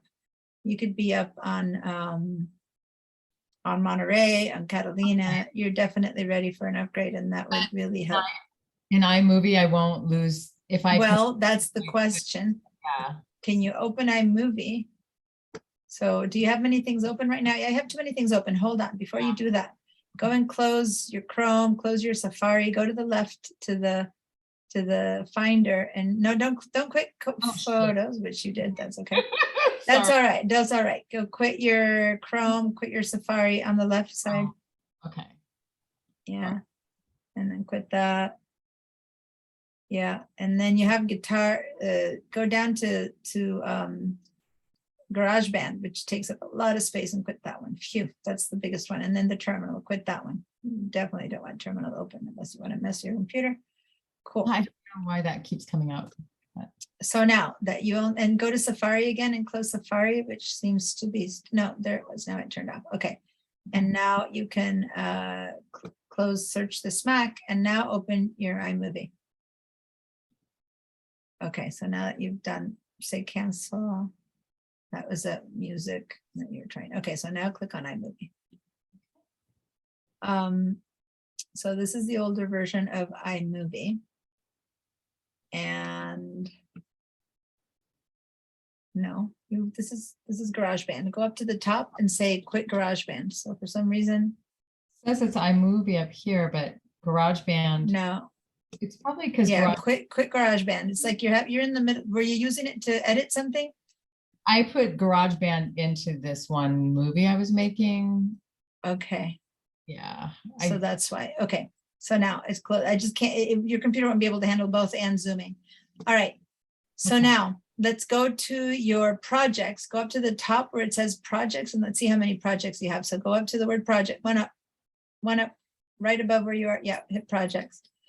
And I don't have anything. Yeah. you seem to have only one movie there. And even then it's 0 seconds long. So you don't have any project you're going to lose. When I went up into that spotlight search, Yeah. movie, it all came up last time. Now it's not doing anything. Well, it might. So right now, this version doesn't have any movies saved. And so guys, whenever we open iMovie next week, you'll see that you can go to the word projects and that has any movies you've ever made saved in here, right? So she was concerned that if she upgraded, she would lose her projects. So I'm like, well, let's see, because you can export your projects, but she doesn't have any here. So maybe you've already, go to the left, go over there where it says media or projects, like in the middle. Yeah, so hit media.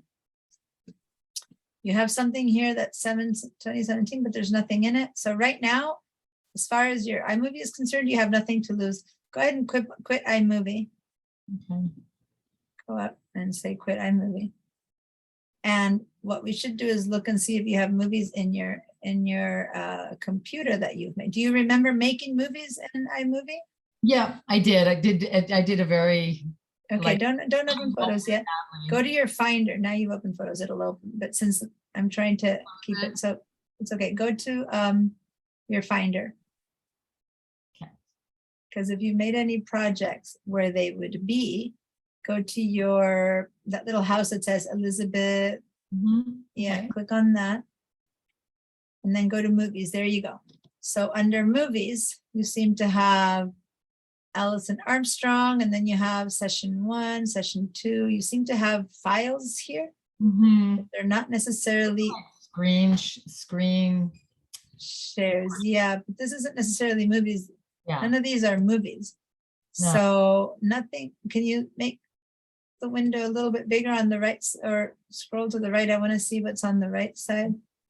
It's a movie theater, a movie library. You only have one movie here, which is that QuickTime, the top one that says Allison Armstrong. Wow. But that's already a final project. Like that one is not an iMovie project. It's already a movie that's already been exported. And it's 19 gigabytes. It's really big. And that you will still have because that's a file. That's not a project that's in the process of being made. You don't have any projects here in the process of being made. You know what I mean? That's bizarre. Yeah, I something. don't know where you have them, but they're not here. Can I try doing iMovie again up here? Yeah, of course. But that's not where you'd make it. That's that you're in the. Last time I did it, like when you Yeah. talked through that like an hour ago. Okay, there it says 2019 iMovie projects in the bottom. Go double click on that. So there's some here. There's Here like, you have some. But they're already considered movies. The way you have them, they're not really projects. You've already exported a movie out of them. So movie6.mov.m4v, you've already exported them as projects. right. So, so you won't lose these. These exist as a movie. In fact, you can't even open it and edit these anymore. This is the final piece. You know what I mean? Wow. Now the first one says my first project. It might be like Santa Barbara X's 2008. Those two might be projects. I don't know. Try to click on the little icon there where it says Santa Barbara Xmas and see if you can download it first. And once it downloads, see it's downloading right now. Did you click on the little, it says downloading one item, which will be slow because you are on Zoom and everything. It says it needs to download 14 megabytes. When it's finished downloading, let's double click on it and see if it opens an iMovie as a project. Okay, so now I don't see, did you click on the little icon of the cloud or? Hold on. Yeah.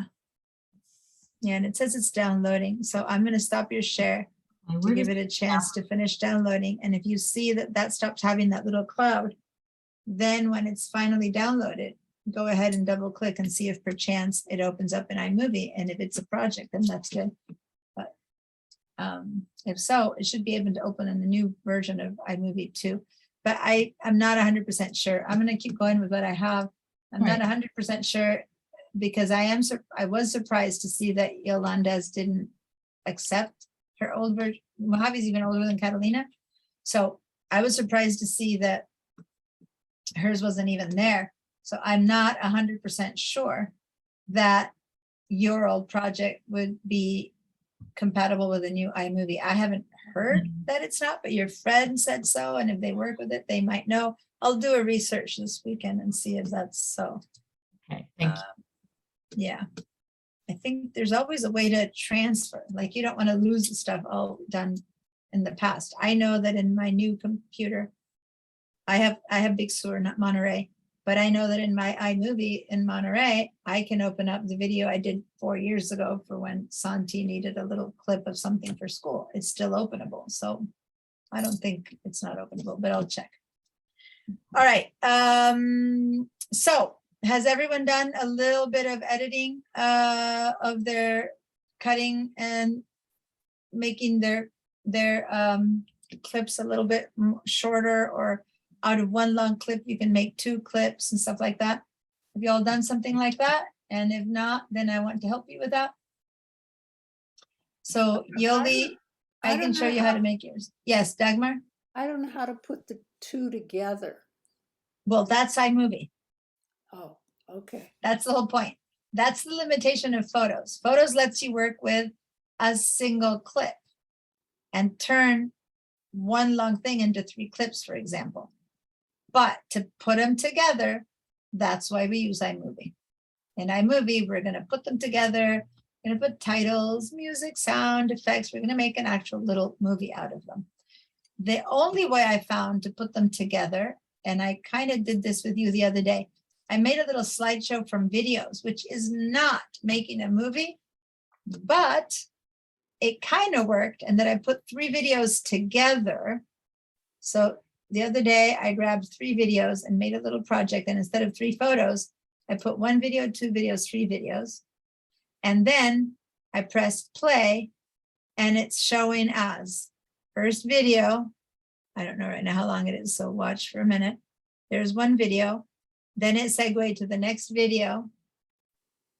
And when that was done, it kind of segued to the last video. So in a way, you're kind of fake making a video. This one's really long. This one wasn't edited. And then it segued to the 3rd one. So it's not really that different from a video, right? So to say, because I put, instead of 3 photos that I had here, 1, 2, 3 photos, in this slideshow, I put 3 videos, which when I export, it's going to export as a video, right? So without all the, in iMovie, we're going to be able to put our own music, our voiceover, cards, right? We're going to be able to do a whole bunch more stuff, but at a very basic, oh, that's my dog. Let me mute myself. You can't.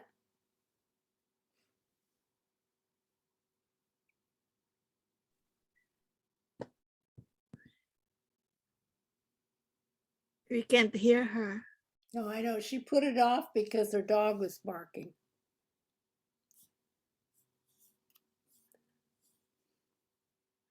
Okay. I just had to wait, and my husband just arrived and my dog's like, "Ah," so I'm like, okay, pet the dog so he stops barking. All right. So the way to make a video at its very basic, which is good, is to cut 2 or 3 clips of 2 or 3 different things and then drag them here and make them into a project. Because the way you export I think I showed you the 2nd or 3rd or 4th day, I don't know which class, I showed you how to make a slideshow. And then when you export it, it exports as a video. Does that make sense? Y'all remember that? Were you here that day? So if you were to grab right now, I'm going to go to videos and I'm going to grab and make a new project. I'm going to say play and make a slideshow, right? Over here. And I'm going to call it birds on the beach or whatever. And I'm going to call that video. So now I have this 1 video in it, which is the short little 3-second version. That's all this one is. I'm going to hit escape. But I can go back over here to my videos and get another little clip of this final part of it. So I'm going to go over here and I'm going to edit and I'm going to make just a clip of them arriving to the rock, right?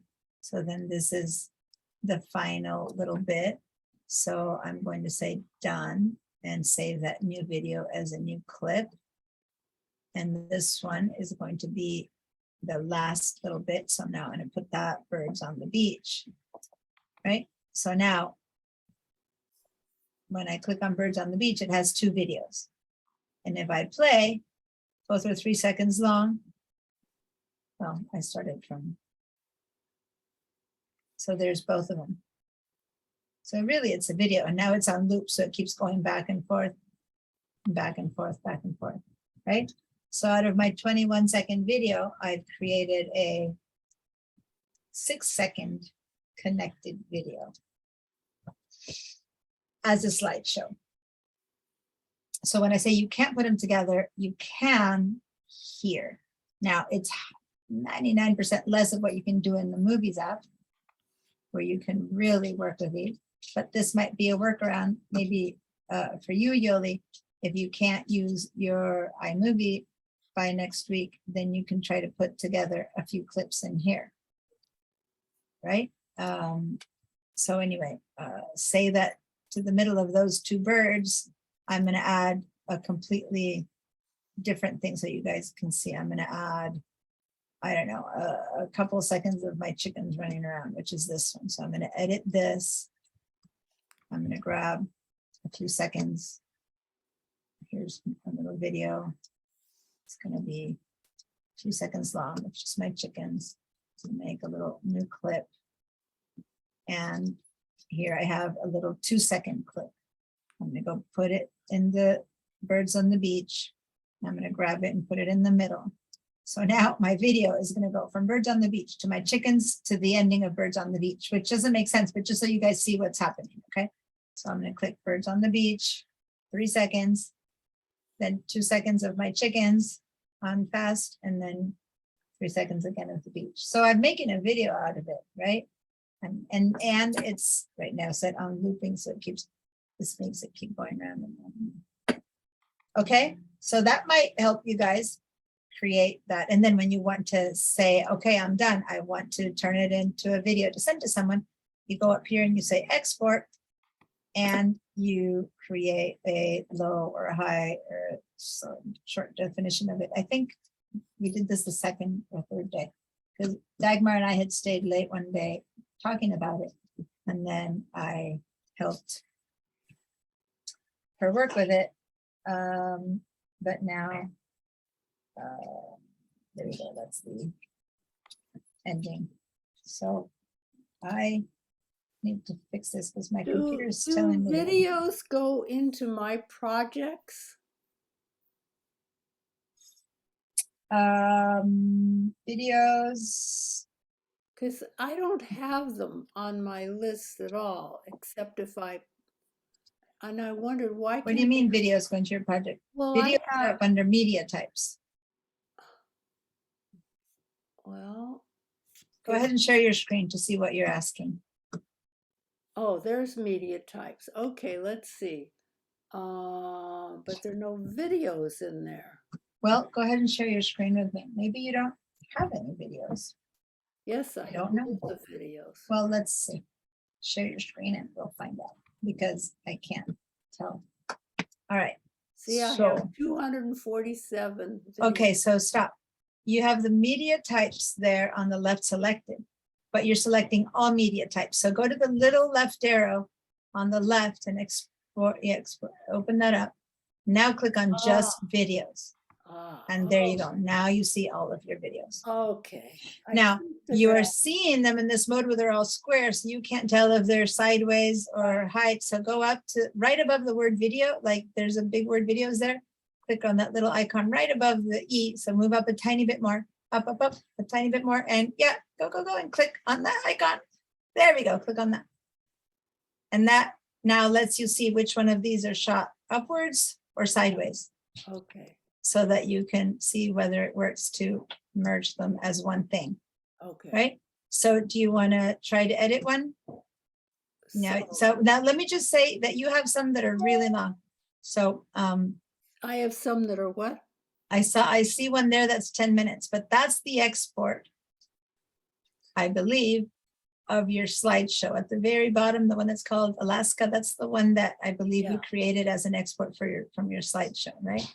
But the rest, Oh, this one, yeah. Mhm. yes, I remember we did that together. Okay, so And this one is too. yeah. So now go ahead and, I don't know, open one that you want to share. That's 23 seconds. Okay. So go ahead and press play on that one. Stop the sound. Stop. Stop the sound so that we don't have to, there we go. Now play it again. So basically you're approaching from a fast boat, you're approaching this stationary boat, right? Mhm. So it's 20 seconds of that. So maybe do you want to show the fact more that you were on a boat or the approach, or like maybe you choose only one portion of it, right? Right. So maybe at the beginning. So let's do that. Hit the edit on the top right, top right. All the way to the right. You might have Zoom stuff in the way. Yeah, the other option would be hit the return key, and that'll open up the edit mode so you don't have to move things around. Hit your return key. Oh, You might you've gone from photos. See how your photo's up? You're in the Finder. So you need to hit your photos up first again, and then the return key will work. Click on there, click there. Now hit the return key. There we go. Oh, select that again. That's weird.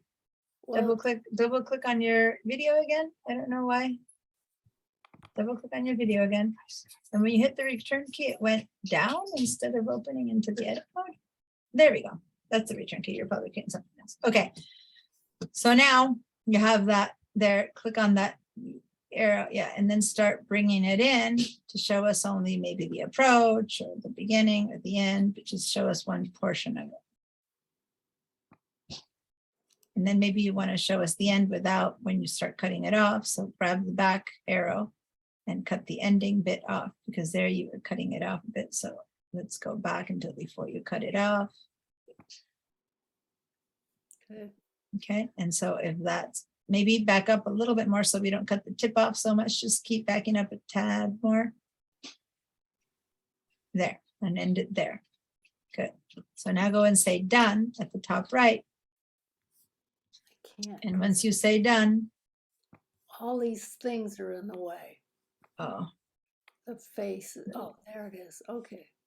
now say done. And now say video as new clip, which is your, nope. Okay, there was two choices, say video or say video as new clip. So go to edit again. And now say done again. No, see now you have to do a change. Okay, so edit again, make a tiny little change, move it in a little bit more or a little bit less. A tad more, a tad less, just a bit. Okay, now say done again. And it'll give you a choice. So don't immediately clip. And now see, what you did was say video, which is fine. But what we want is to save a new clip, which is second choice. And now you're making just a clip, which is only 8 seconds long instead of 21 seconds long of this portion. Mm-hmm. Does that make sense? Yep. Now go ahead and hit your space bar again or hit your arrow to back out. And now you have two of those. You have one that's the original and big one. Now they both say 8 seconds because you did trim the first one, right? Uh-huh. But if you never want all that extra stuff, you can just delete it. But if you do want all the extra stuff, now open the original one again, open it up by double clicking and then hit return key. Or you could have just hit the return key to start with. And now you can go down and add all that time you trimmed off again. Or maybe you can choose to make a different trim out of it, only the water portion or whatever, right? You can just choose. But yeah, you now bring the back end front. So go to the back end and make it shorter again, make it be like a really short one. No, to the left, like we're trying to make a shorter one now that shows the water. I want to see the frothing water only part. So Okay. back up on the end until you don't see the water anymore, which kind of keep going until we see the water. That's where it's ending. And now go to the front and now include some more of that frothing water. So there, so that's the other clip you get out of this. And now say done. And now say video as new clip again, just to have a different version of it. Good. Now when you back out, you have 1 second, 7-second video with the frothy water. And then you have an 8-second video at the end where you're seeing just the video. See how you have two different versions of that? Yep. Now you can make tomorrow, next week, something out of that in the iMovie, or today you can go and make a slideshow of it, putting those two together. Mhm. Since you didn't cut much out, that's still 15 seconds instead of 22, so which isn't much different because you made two big clips. But anyway, you need to consider when people are watching, do they really want to watch 15 seconds of approaching a boat? No. So when someone is being shown your whole thing of Alaska, maybe you want to cut it down to 3 seconds. Oh, look, we're approaching that boat. And then 2 seconds of the final boat. And then you're another video of, hey, you're inside the boat now. You know what I mean? And you Yep. just keep them shorter. Mhm. But now you know how to edit them. And now you guys can go play. Now, the original one still is showing up as a few seconds. So the very first one, if you want, you can double click and open that one again. Hit return. And now, if you don't want to lose the original one, hit return or hit the edit word. Now you stretch out the yellow all the way to both ends and you go have all the glory of your entire 22 seconds of that one again. Does that make sense? And then you say done. But this one, you do not save any video clip. This is just your original ones, right? Because you didn't cut anything. So now when you back off, you might want to change the name of those three. Like this one you can call original, and the other two you can call bubbly or frothy water. And the second one can be final approach or something like that. And then you know that you have three versions of it. You know what I mean? So now say done, because you don't want to edit this one anymore. And then to back out of this, either hit that arrow right there to the left of your thing, or you hit the space bar, and then you have your three. All three, you have the 22-second one, the 8-second one, the second one. So it's for you to distinguish them later, you need to change their names, right? Or change their description or something in the info window so that you know later that these are clips of that big one. Where's the info? So the I for the info window is that one, yeah. And so over here, you can add a caption or a keyword or add a title at the top, maybe, and call this one entire thing. You know, it's like original as a caption. Where you will see it later is if you add it as a title. If you add it as a title, you will see it later, right? So you click on title there where it says add a title. No, don't click on, yeah, right there, right there where your mouse is. Oh, down a little bit where it says add a title, click. There we go. Now the cursor was in there and now you took it off. Click in there again. There it is. And now just write original. Oh, wait, I see what you mean. There it is. No, that's in the caption. You need to click on where it says add a title. Click in there, now write original. Original, right? Okay. Cool. And then you go find the other two. So go back out of this one. You can go up to the top and hit that arrow or hit the space bar to bring down, whichever way. And now you don't need to open them up to change the data on the others. Just select, single click that one, and then go and add a title in the info window to that one. No, you didn't, that's fine. You don't need to make it bigger to change the metadata. Oh, And I believe, is this one, I don't remember if this is the first one or the second one because I don't see files. it's the first one, I think. Okay, it's the final, yeah, okay, so call this one maybe final approach. Turn the sound off. So where it says add a title, say approach, final approach or something like that, I don't know. And then the last one will be water. I don't know what to call it. I'm calling it frothy water that has a name. Well, I'm gonna call this first edit. Okay. All right. And then the second one is your second edit. So just to show everyone what's happening, see now, point at the bottom where the names are changing. Do you see the one that says original, the one that says first edit? So if you change it as a title, you see that. If you change it as a caption, you won't see the change here. So in order to see it right here, it's better to click and change the title. So now don't open it again. Just single click select this. That's all. Just give it a single click to select this one. Trust me. Single click to select it. That's all.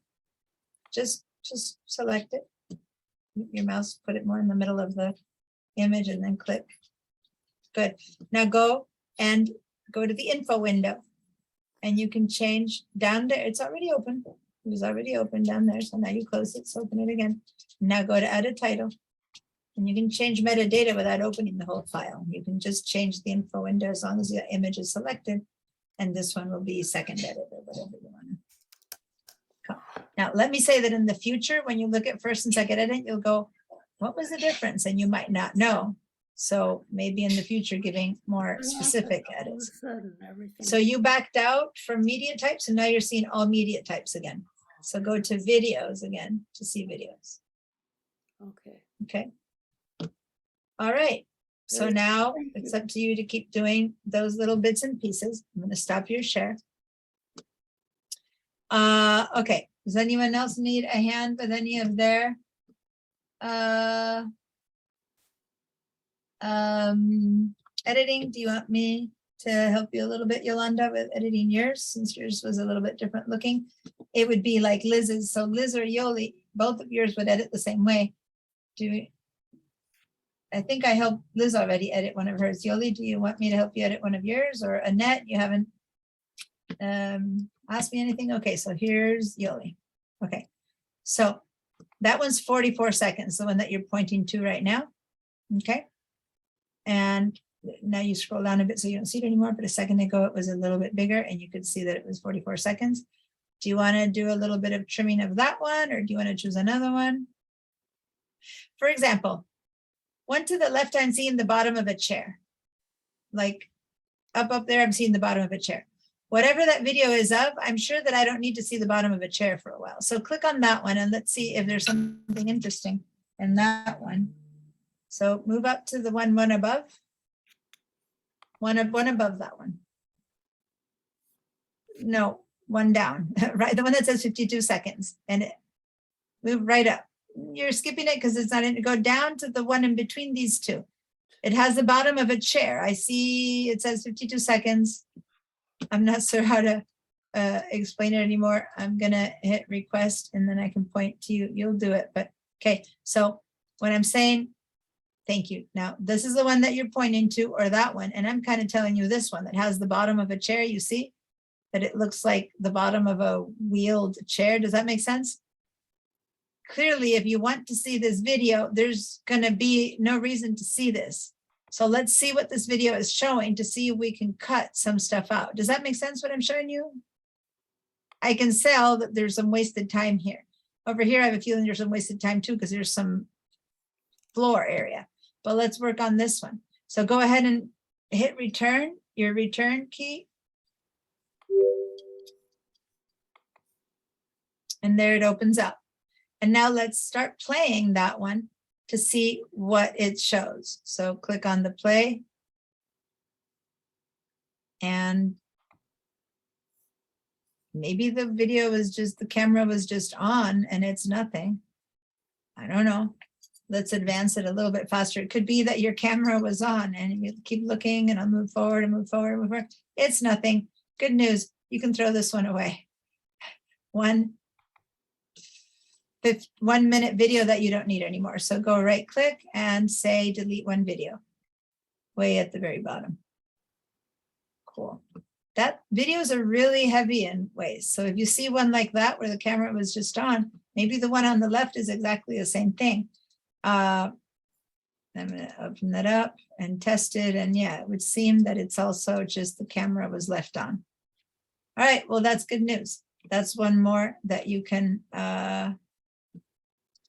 throw away, because again, it's showing nothing, right? So we're going to back out of that one and let you delete that video. Perfect. Delete from all your devices, delete.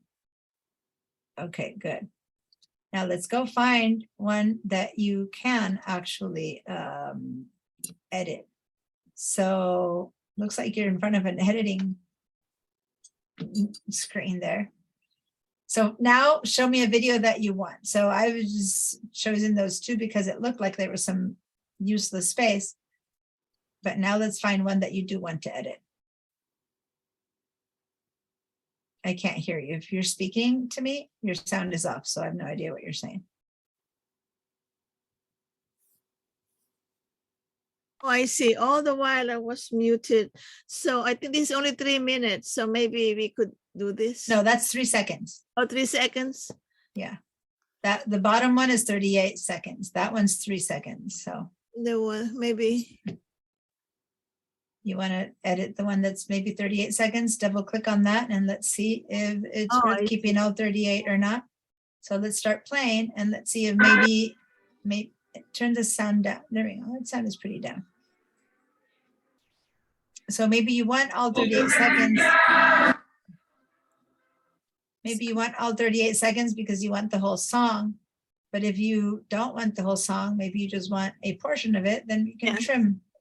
So to trim it, I have to, you said for me how to Yeah, play. so for you, go to the gears icon on the far right there and hit the word trim. Trim. There you go. Oh, okay. And now, just as we did, you go to the left or right ends of this yellow and click and drag it in. And they choose, you know, whatever stays inside the yellow is the part that stays. Okay.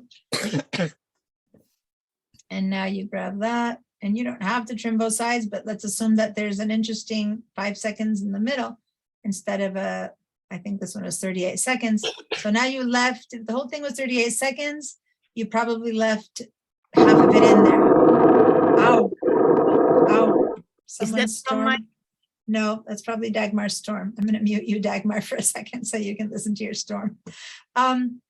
So Yoli, now you've taken about half of it off. So a 38 second was about, now it's probably 20 seconds long. Do you want just to hear about 20 seconds? Do you want less? You need to compress even more.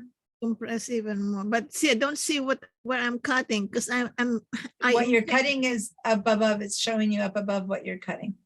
So let's try that one then. What's that? Shall I click trim? When you're ready, yeah, you still have about 20 seconds. So Yeah. if that's what you're happy with, say trim. Good. So now this whole video is 15 seconds instead of 38 seconds. Okay. So now click play. Oh. And now you have 15 seconds worth of it instead of.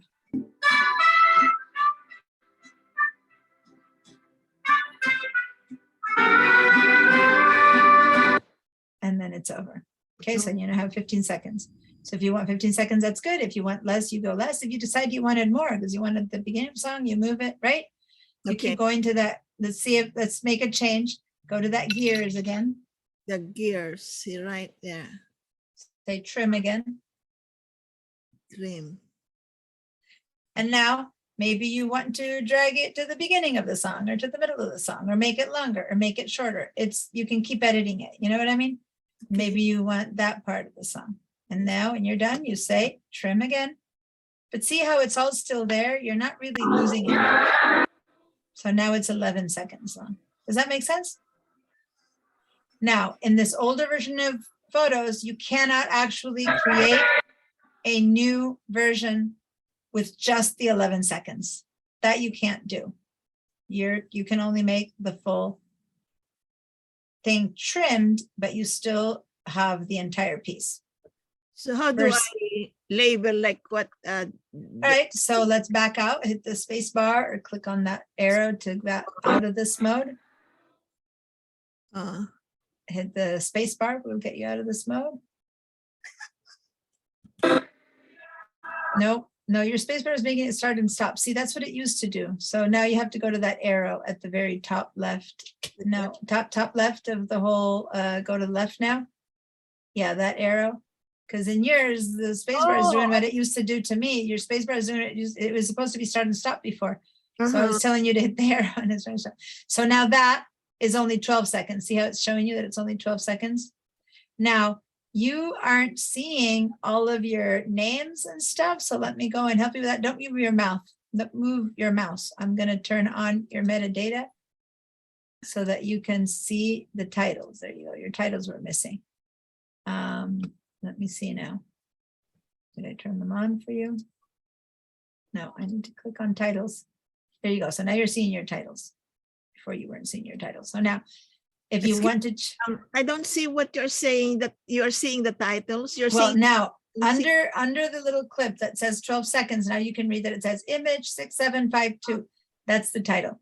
So if you want to change and add a title like Dagmar did that says, you know, edited or version or short song or something like that, select that clip, which is the short 12 seconds version now instead of 30 seconds, and then go to your info window, Command I, or click on that little I at the very top.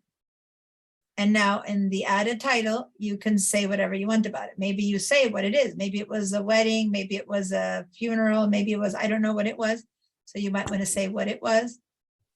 And then you can say, there you go, San Guadalupe choir or event. Cool. So now you have labeled that one.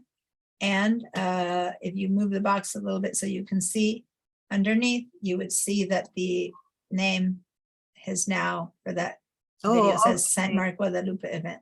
See that? and it's only going to play 12 seconds. That said, in this older version of photos, you still have the entire 38 piece, right? Because you can So open I it and click, keep moving it around. Do I click something after I had written Saint Mark? Nope, Nothing at all? nothing. Done? Nope, it's done. All you Okay. need to do is add it and it's done. If you want to keep changing it, you select the video again, select the icon again Okay. that says San Mark Guadalupe, and then in the info, you'll see the name, and you might, if you want to change the name. So click on that San Mark Guadalupe piece of video again. And so Right. there on the left in the info, there it is again. In case you want to add something else or add a description or something, you can do it. So the moment you select it, the info for it comes up. The Oh. moment you click away, the info disappears. Oh, I click away, but Yeah, Okay. you don't need to close it. You don't need to close it. Just click away. Click on the white area. Yep. Click on the white area. And now, since that one is not selected, see how the info turned into nothing?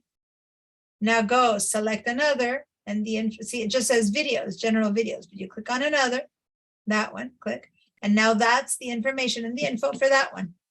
So the info changes to show you the info for the one that you selected right now. So the title doesn't say San Mark Guadalupe, it says nothing because that one doesn't have a title. Oh, okay. Right here is what you're talking about. Yes. Okay.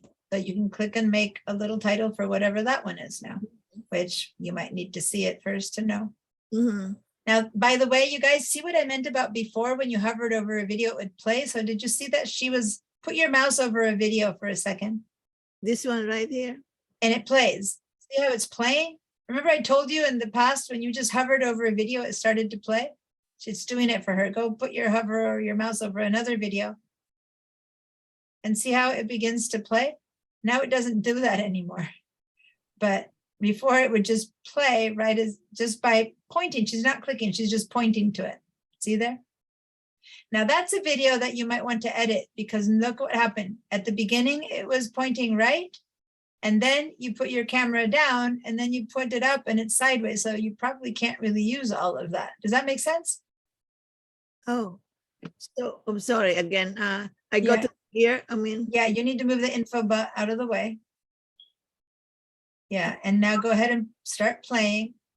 And all is good and it's playing fine and we're watching it. And then you're pointing there and then suddenly around there, it falls and it goes sideways. So you might want to cut all that bottom part off. See what I mean? so how do I? I'm sorry again. How do I make Yeah, this so straight? go to the trim, which is the little gears icon on the right. To the And click trim. Yeah. And now you need to move again that info window or just turn it off so that it's not in the way because you can't see the end of your trim. So move that info window out of the way. Yeah. And now go to the back end of the yellow and you move it up, up, up, up, up until you see, yeah, click on the back end of that yellow. Right. Yep, right there. Yeah, click on the yellow. Oh, And then then the start, yellow. yeah, and then start dragging to the left. Moving to the left. Yeah. We're I gonna get don't need- rid. Yeah, click and start dragging to the left. Yeah. Oh, And I you can't. s- I cannot to straighten. no, you can't. And then keep going left, left, left. You got, that's the place where it fell and a little bit more. No, no, no. The back end has to move a little bit more. And there. Now that's where you dropped your camera. There you go. And you trim. You can't see both in one. You can't like flip the frame in the middle of it. So this trim, that ends it. And the other part you just have to lose I see. because you dropped your camera and then you picked it up and you turned it sideways. You could duplicate the whole clip and then have your beginning trim this way. And then the second one, you trim it for the second way. And then you see a piece of it this way and a piece of it that way. But you can't have it both in one. I cannot do it like the way when we edit a photo where if it is lopsided, we can. No, because then you'll lose the beginning. Then Oh. everything will, you can only do one see. or the other. And how do I get rid of this annoying a name like it's forcing me That's to name? again, that you can just, if that you can't get rid of unless you want to never name the people. This will never show to anyone but yourself. Oh, If I you see. want to turn off the people recognition, then, but here you have the people recognition turned on. So it's basically asking you, who is this? If you don't want to name these people, go put your mouse over the word unnamed. Click on that. Click on the word unnamed. Click in there. And, oh, it doesn't give you the X. Yeah. Go to the other unnamed. If it doesn't give you an X, you can't turn it off. It used to be an X that you could say, no, I don't want to name this person, and you could X it out, but I don't see that. So then it needs to stay as unnamed. But don't worry, this is only because you named so many people that it assumes you want to name it. Can you show the info window again? Let me see if there's a way to go to the info window again. So Command I, and then, yeah, it doesn't seem to be there. It's just recognizing a face and it's just giving you, yeah. Let me click, let me use your, can't move it. No, you can't just tell it to not be there. That unnamed isn't gonna be there unless you don't want the people recognition to work. Now, that said, if you ever show this video or add it to anything, all of these things will disappear and it won't care. It won't sit there saying unnamed, okay? Okay. It'll just not. Okay, so when you back out, that goes away. It's just that in that mode, it's ready for you to name it. And you have so many names that it assumes you're going to want to name them because that's something you've done in the past in the photos. But if you don't want to name them in the video, then you just don't name them and that's it. I won't even name it because I can't even remember where that came from, where that Yeah, was. no, that's fine. Okay, so yeah, go through your stuff. And if you see any more of those that seem to be that the camera is falling or whatever, you can just cut that off and be done. It seems to me that this is supposed to be a photograph that you were posing for, but someone clicked on video instead. So it's only a 0-second video or a 1-second video, but it really was meant to be a photo. And that's just, you know, when the camera doesn't change, but that's fine. It's a movie instead. You can't do anything about it. It's what it is. Okay. But then in this one, this is what I meant about when you hover, it plays. So this is a 1-second video. So whenever you see things like little 1-second videos, it was probably a photo. You thought you were taking a photo and it said you took a teensy video. But then you have an actual video of that moment. That's 12 seconds. So in this case, that's probably an actual. All right. Thank So you so much. I'm going to stop your sharing. That's as much as we can do with videos and the photos app. Next week, we're going to see what we can do with videos in the movies app where we can go much further. Okay. All right. Thank you. Bye, guys. Take care. See you next week. Okay.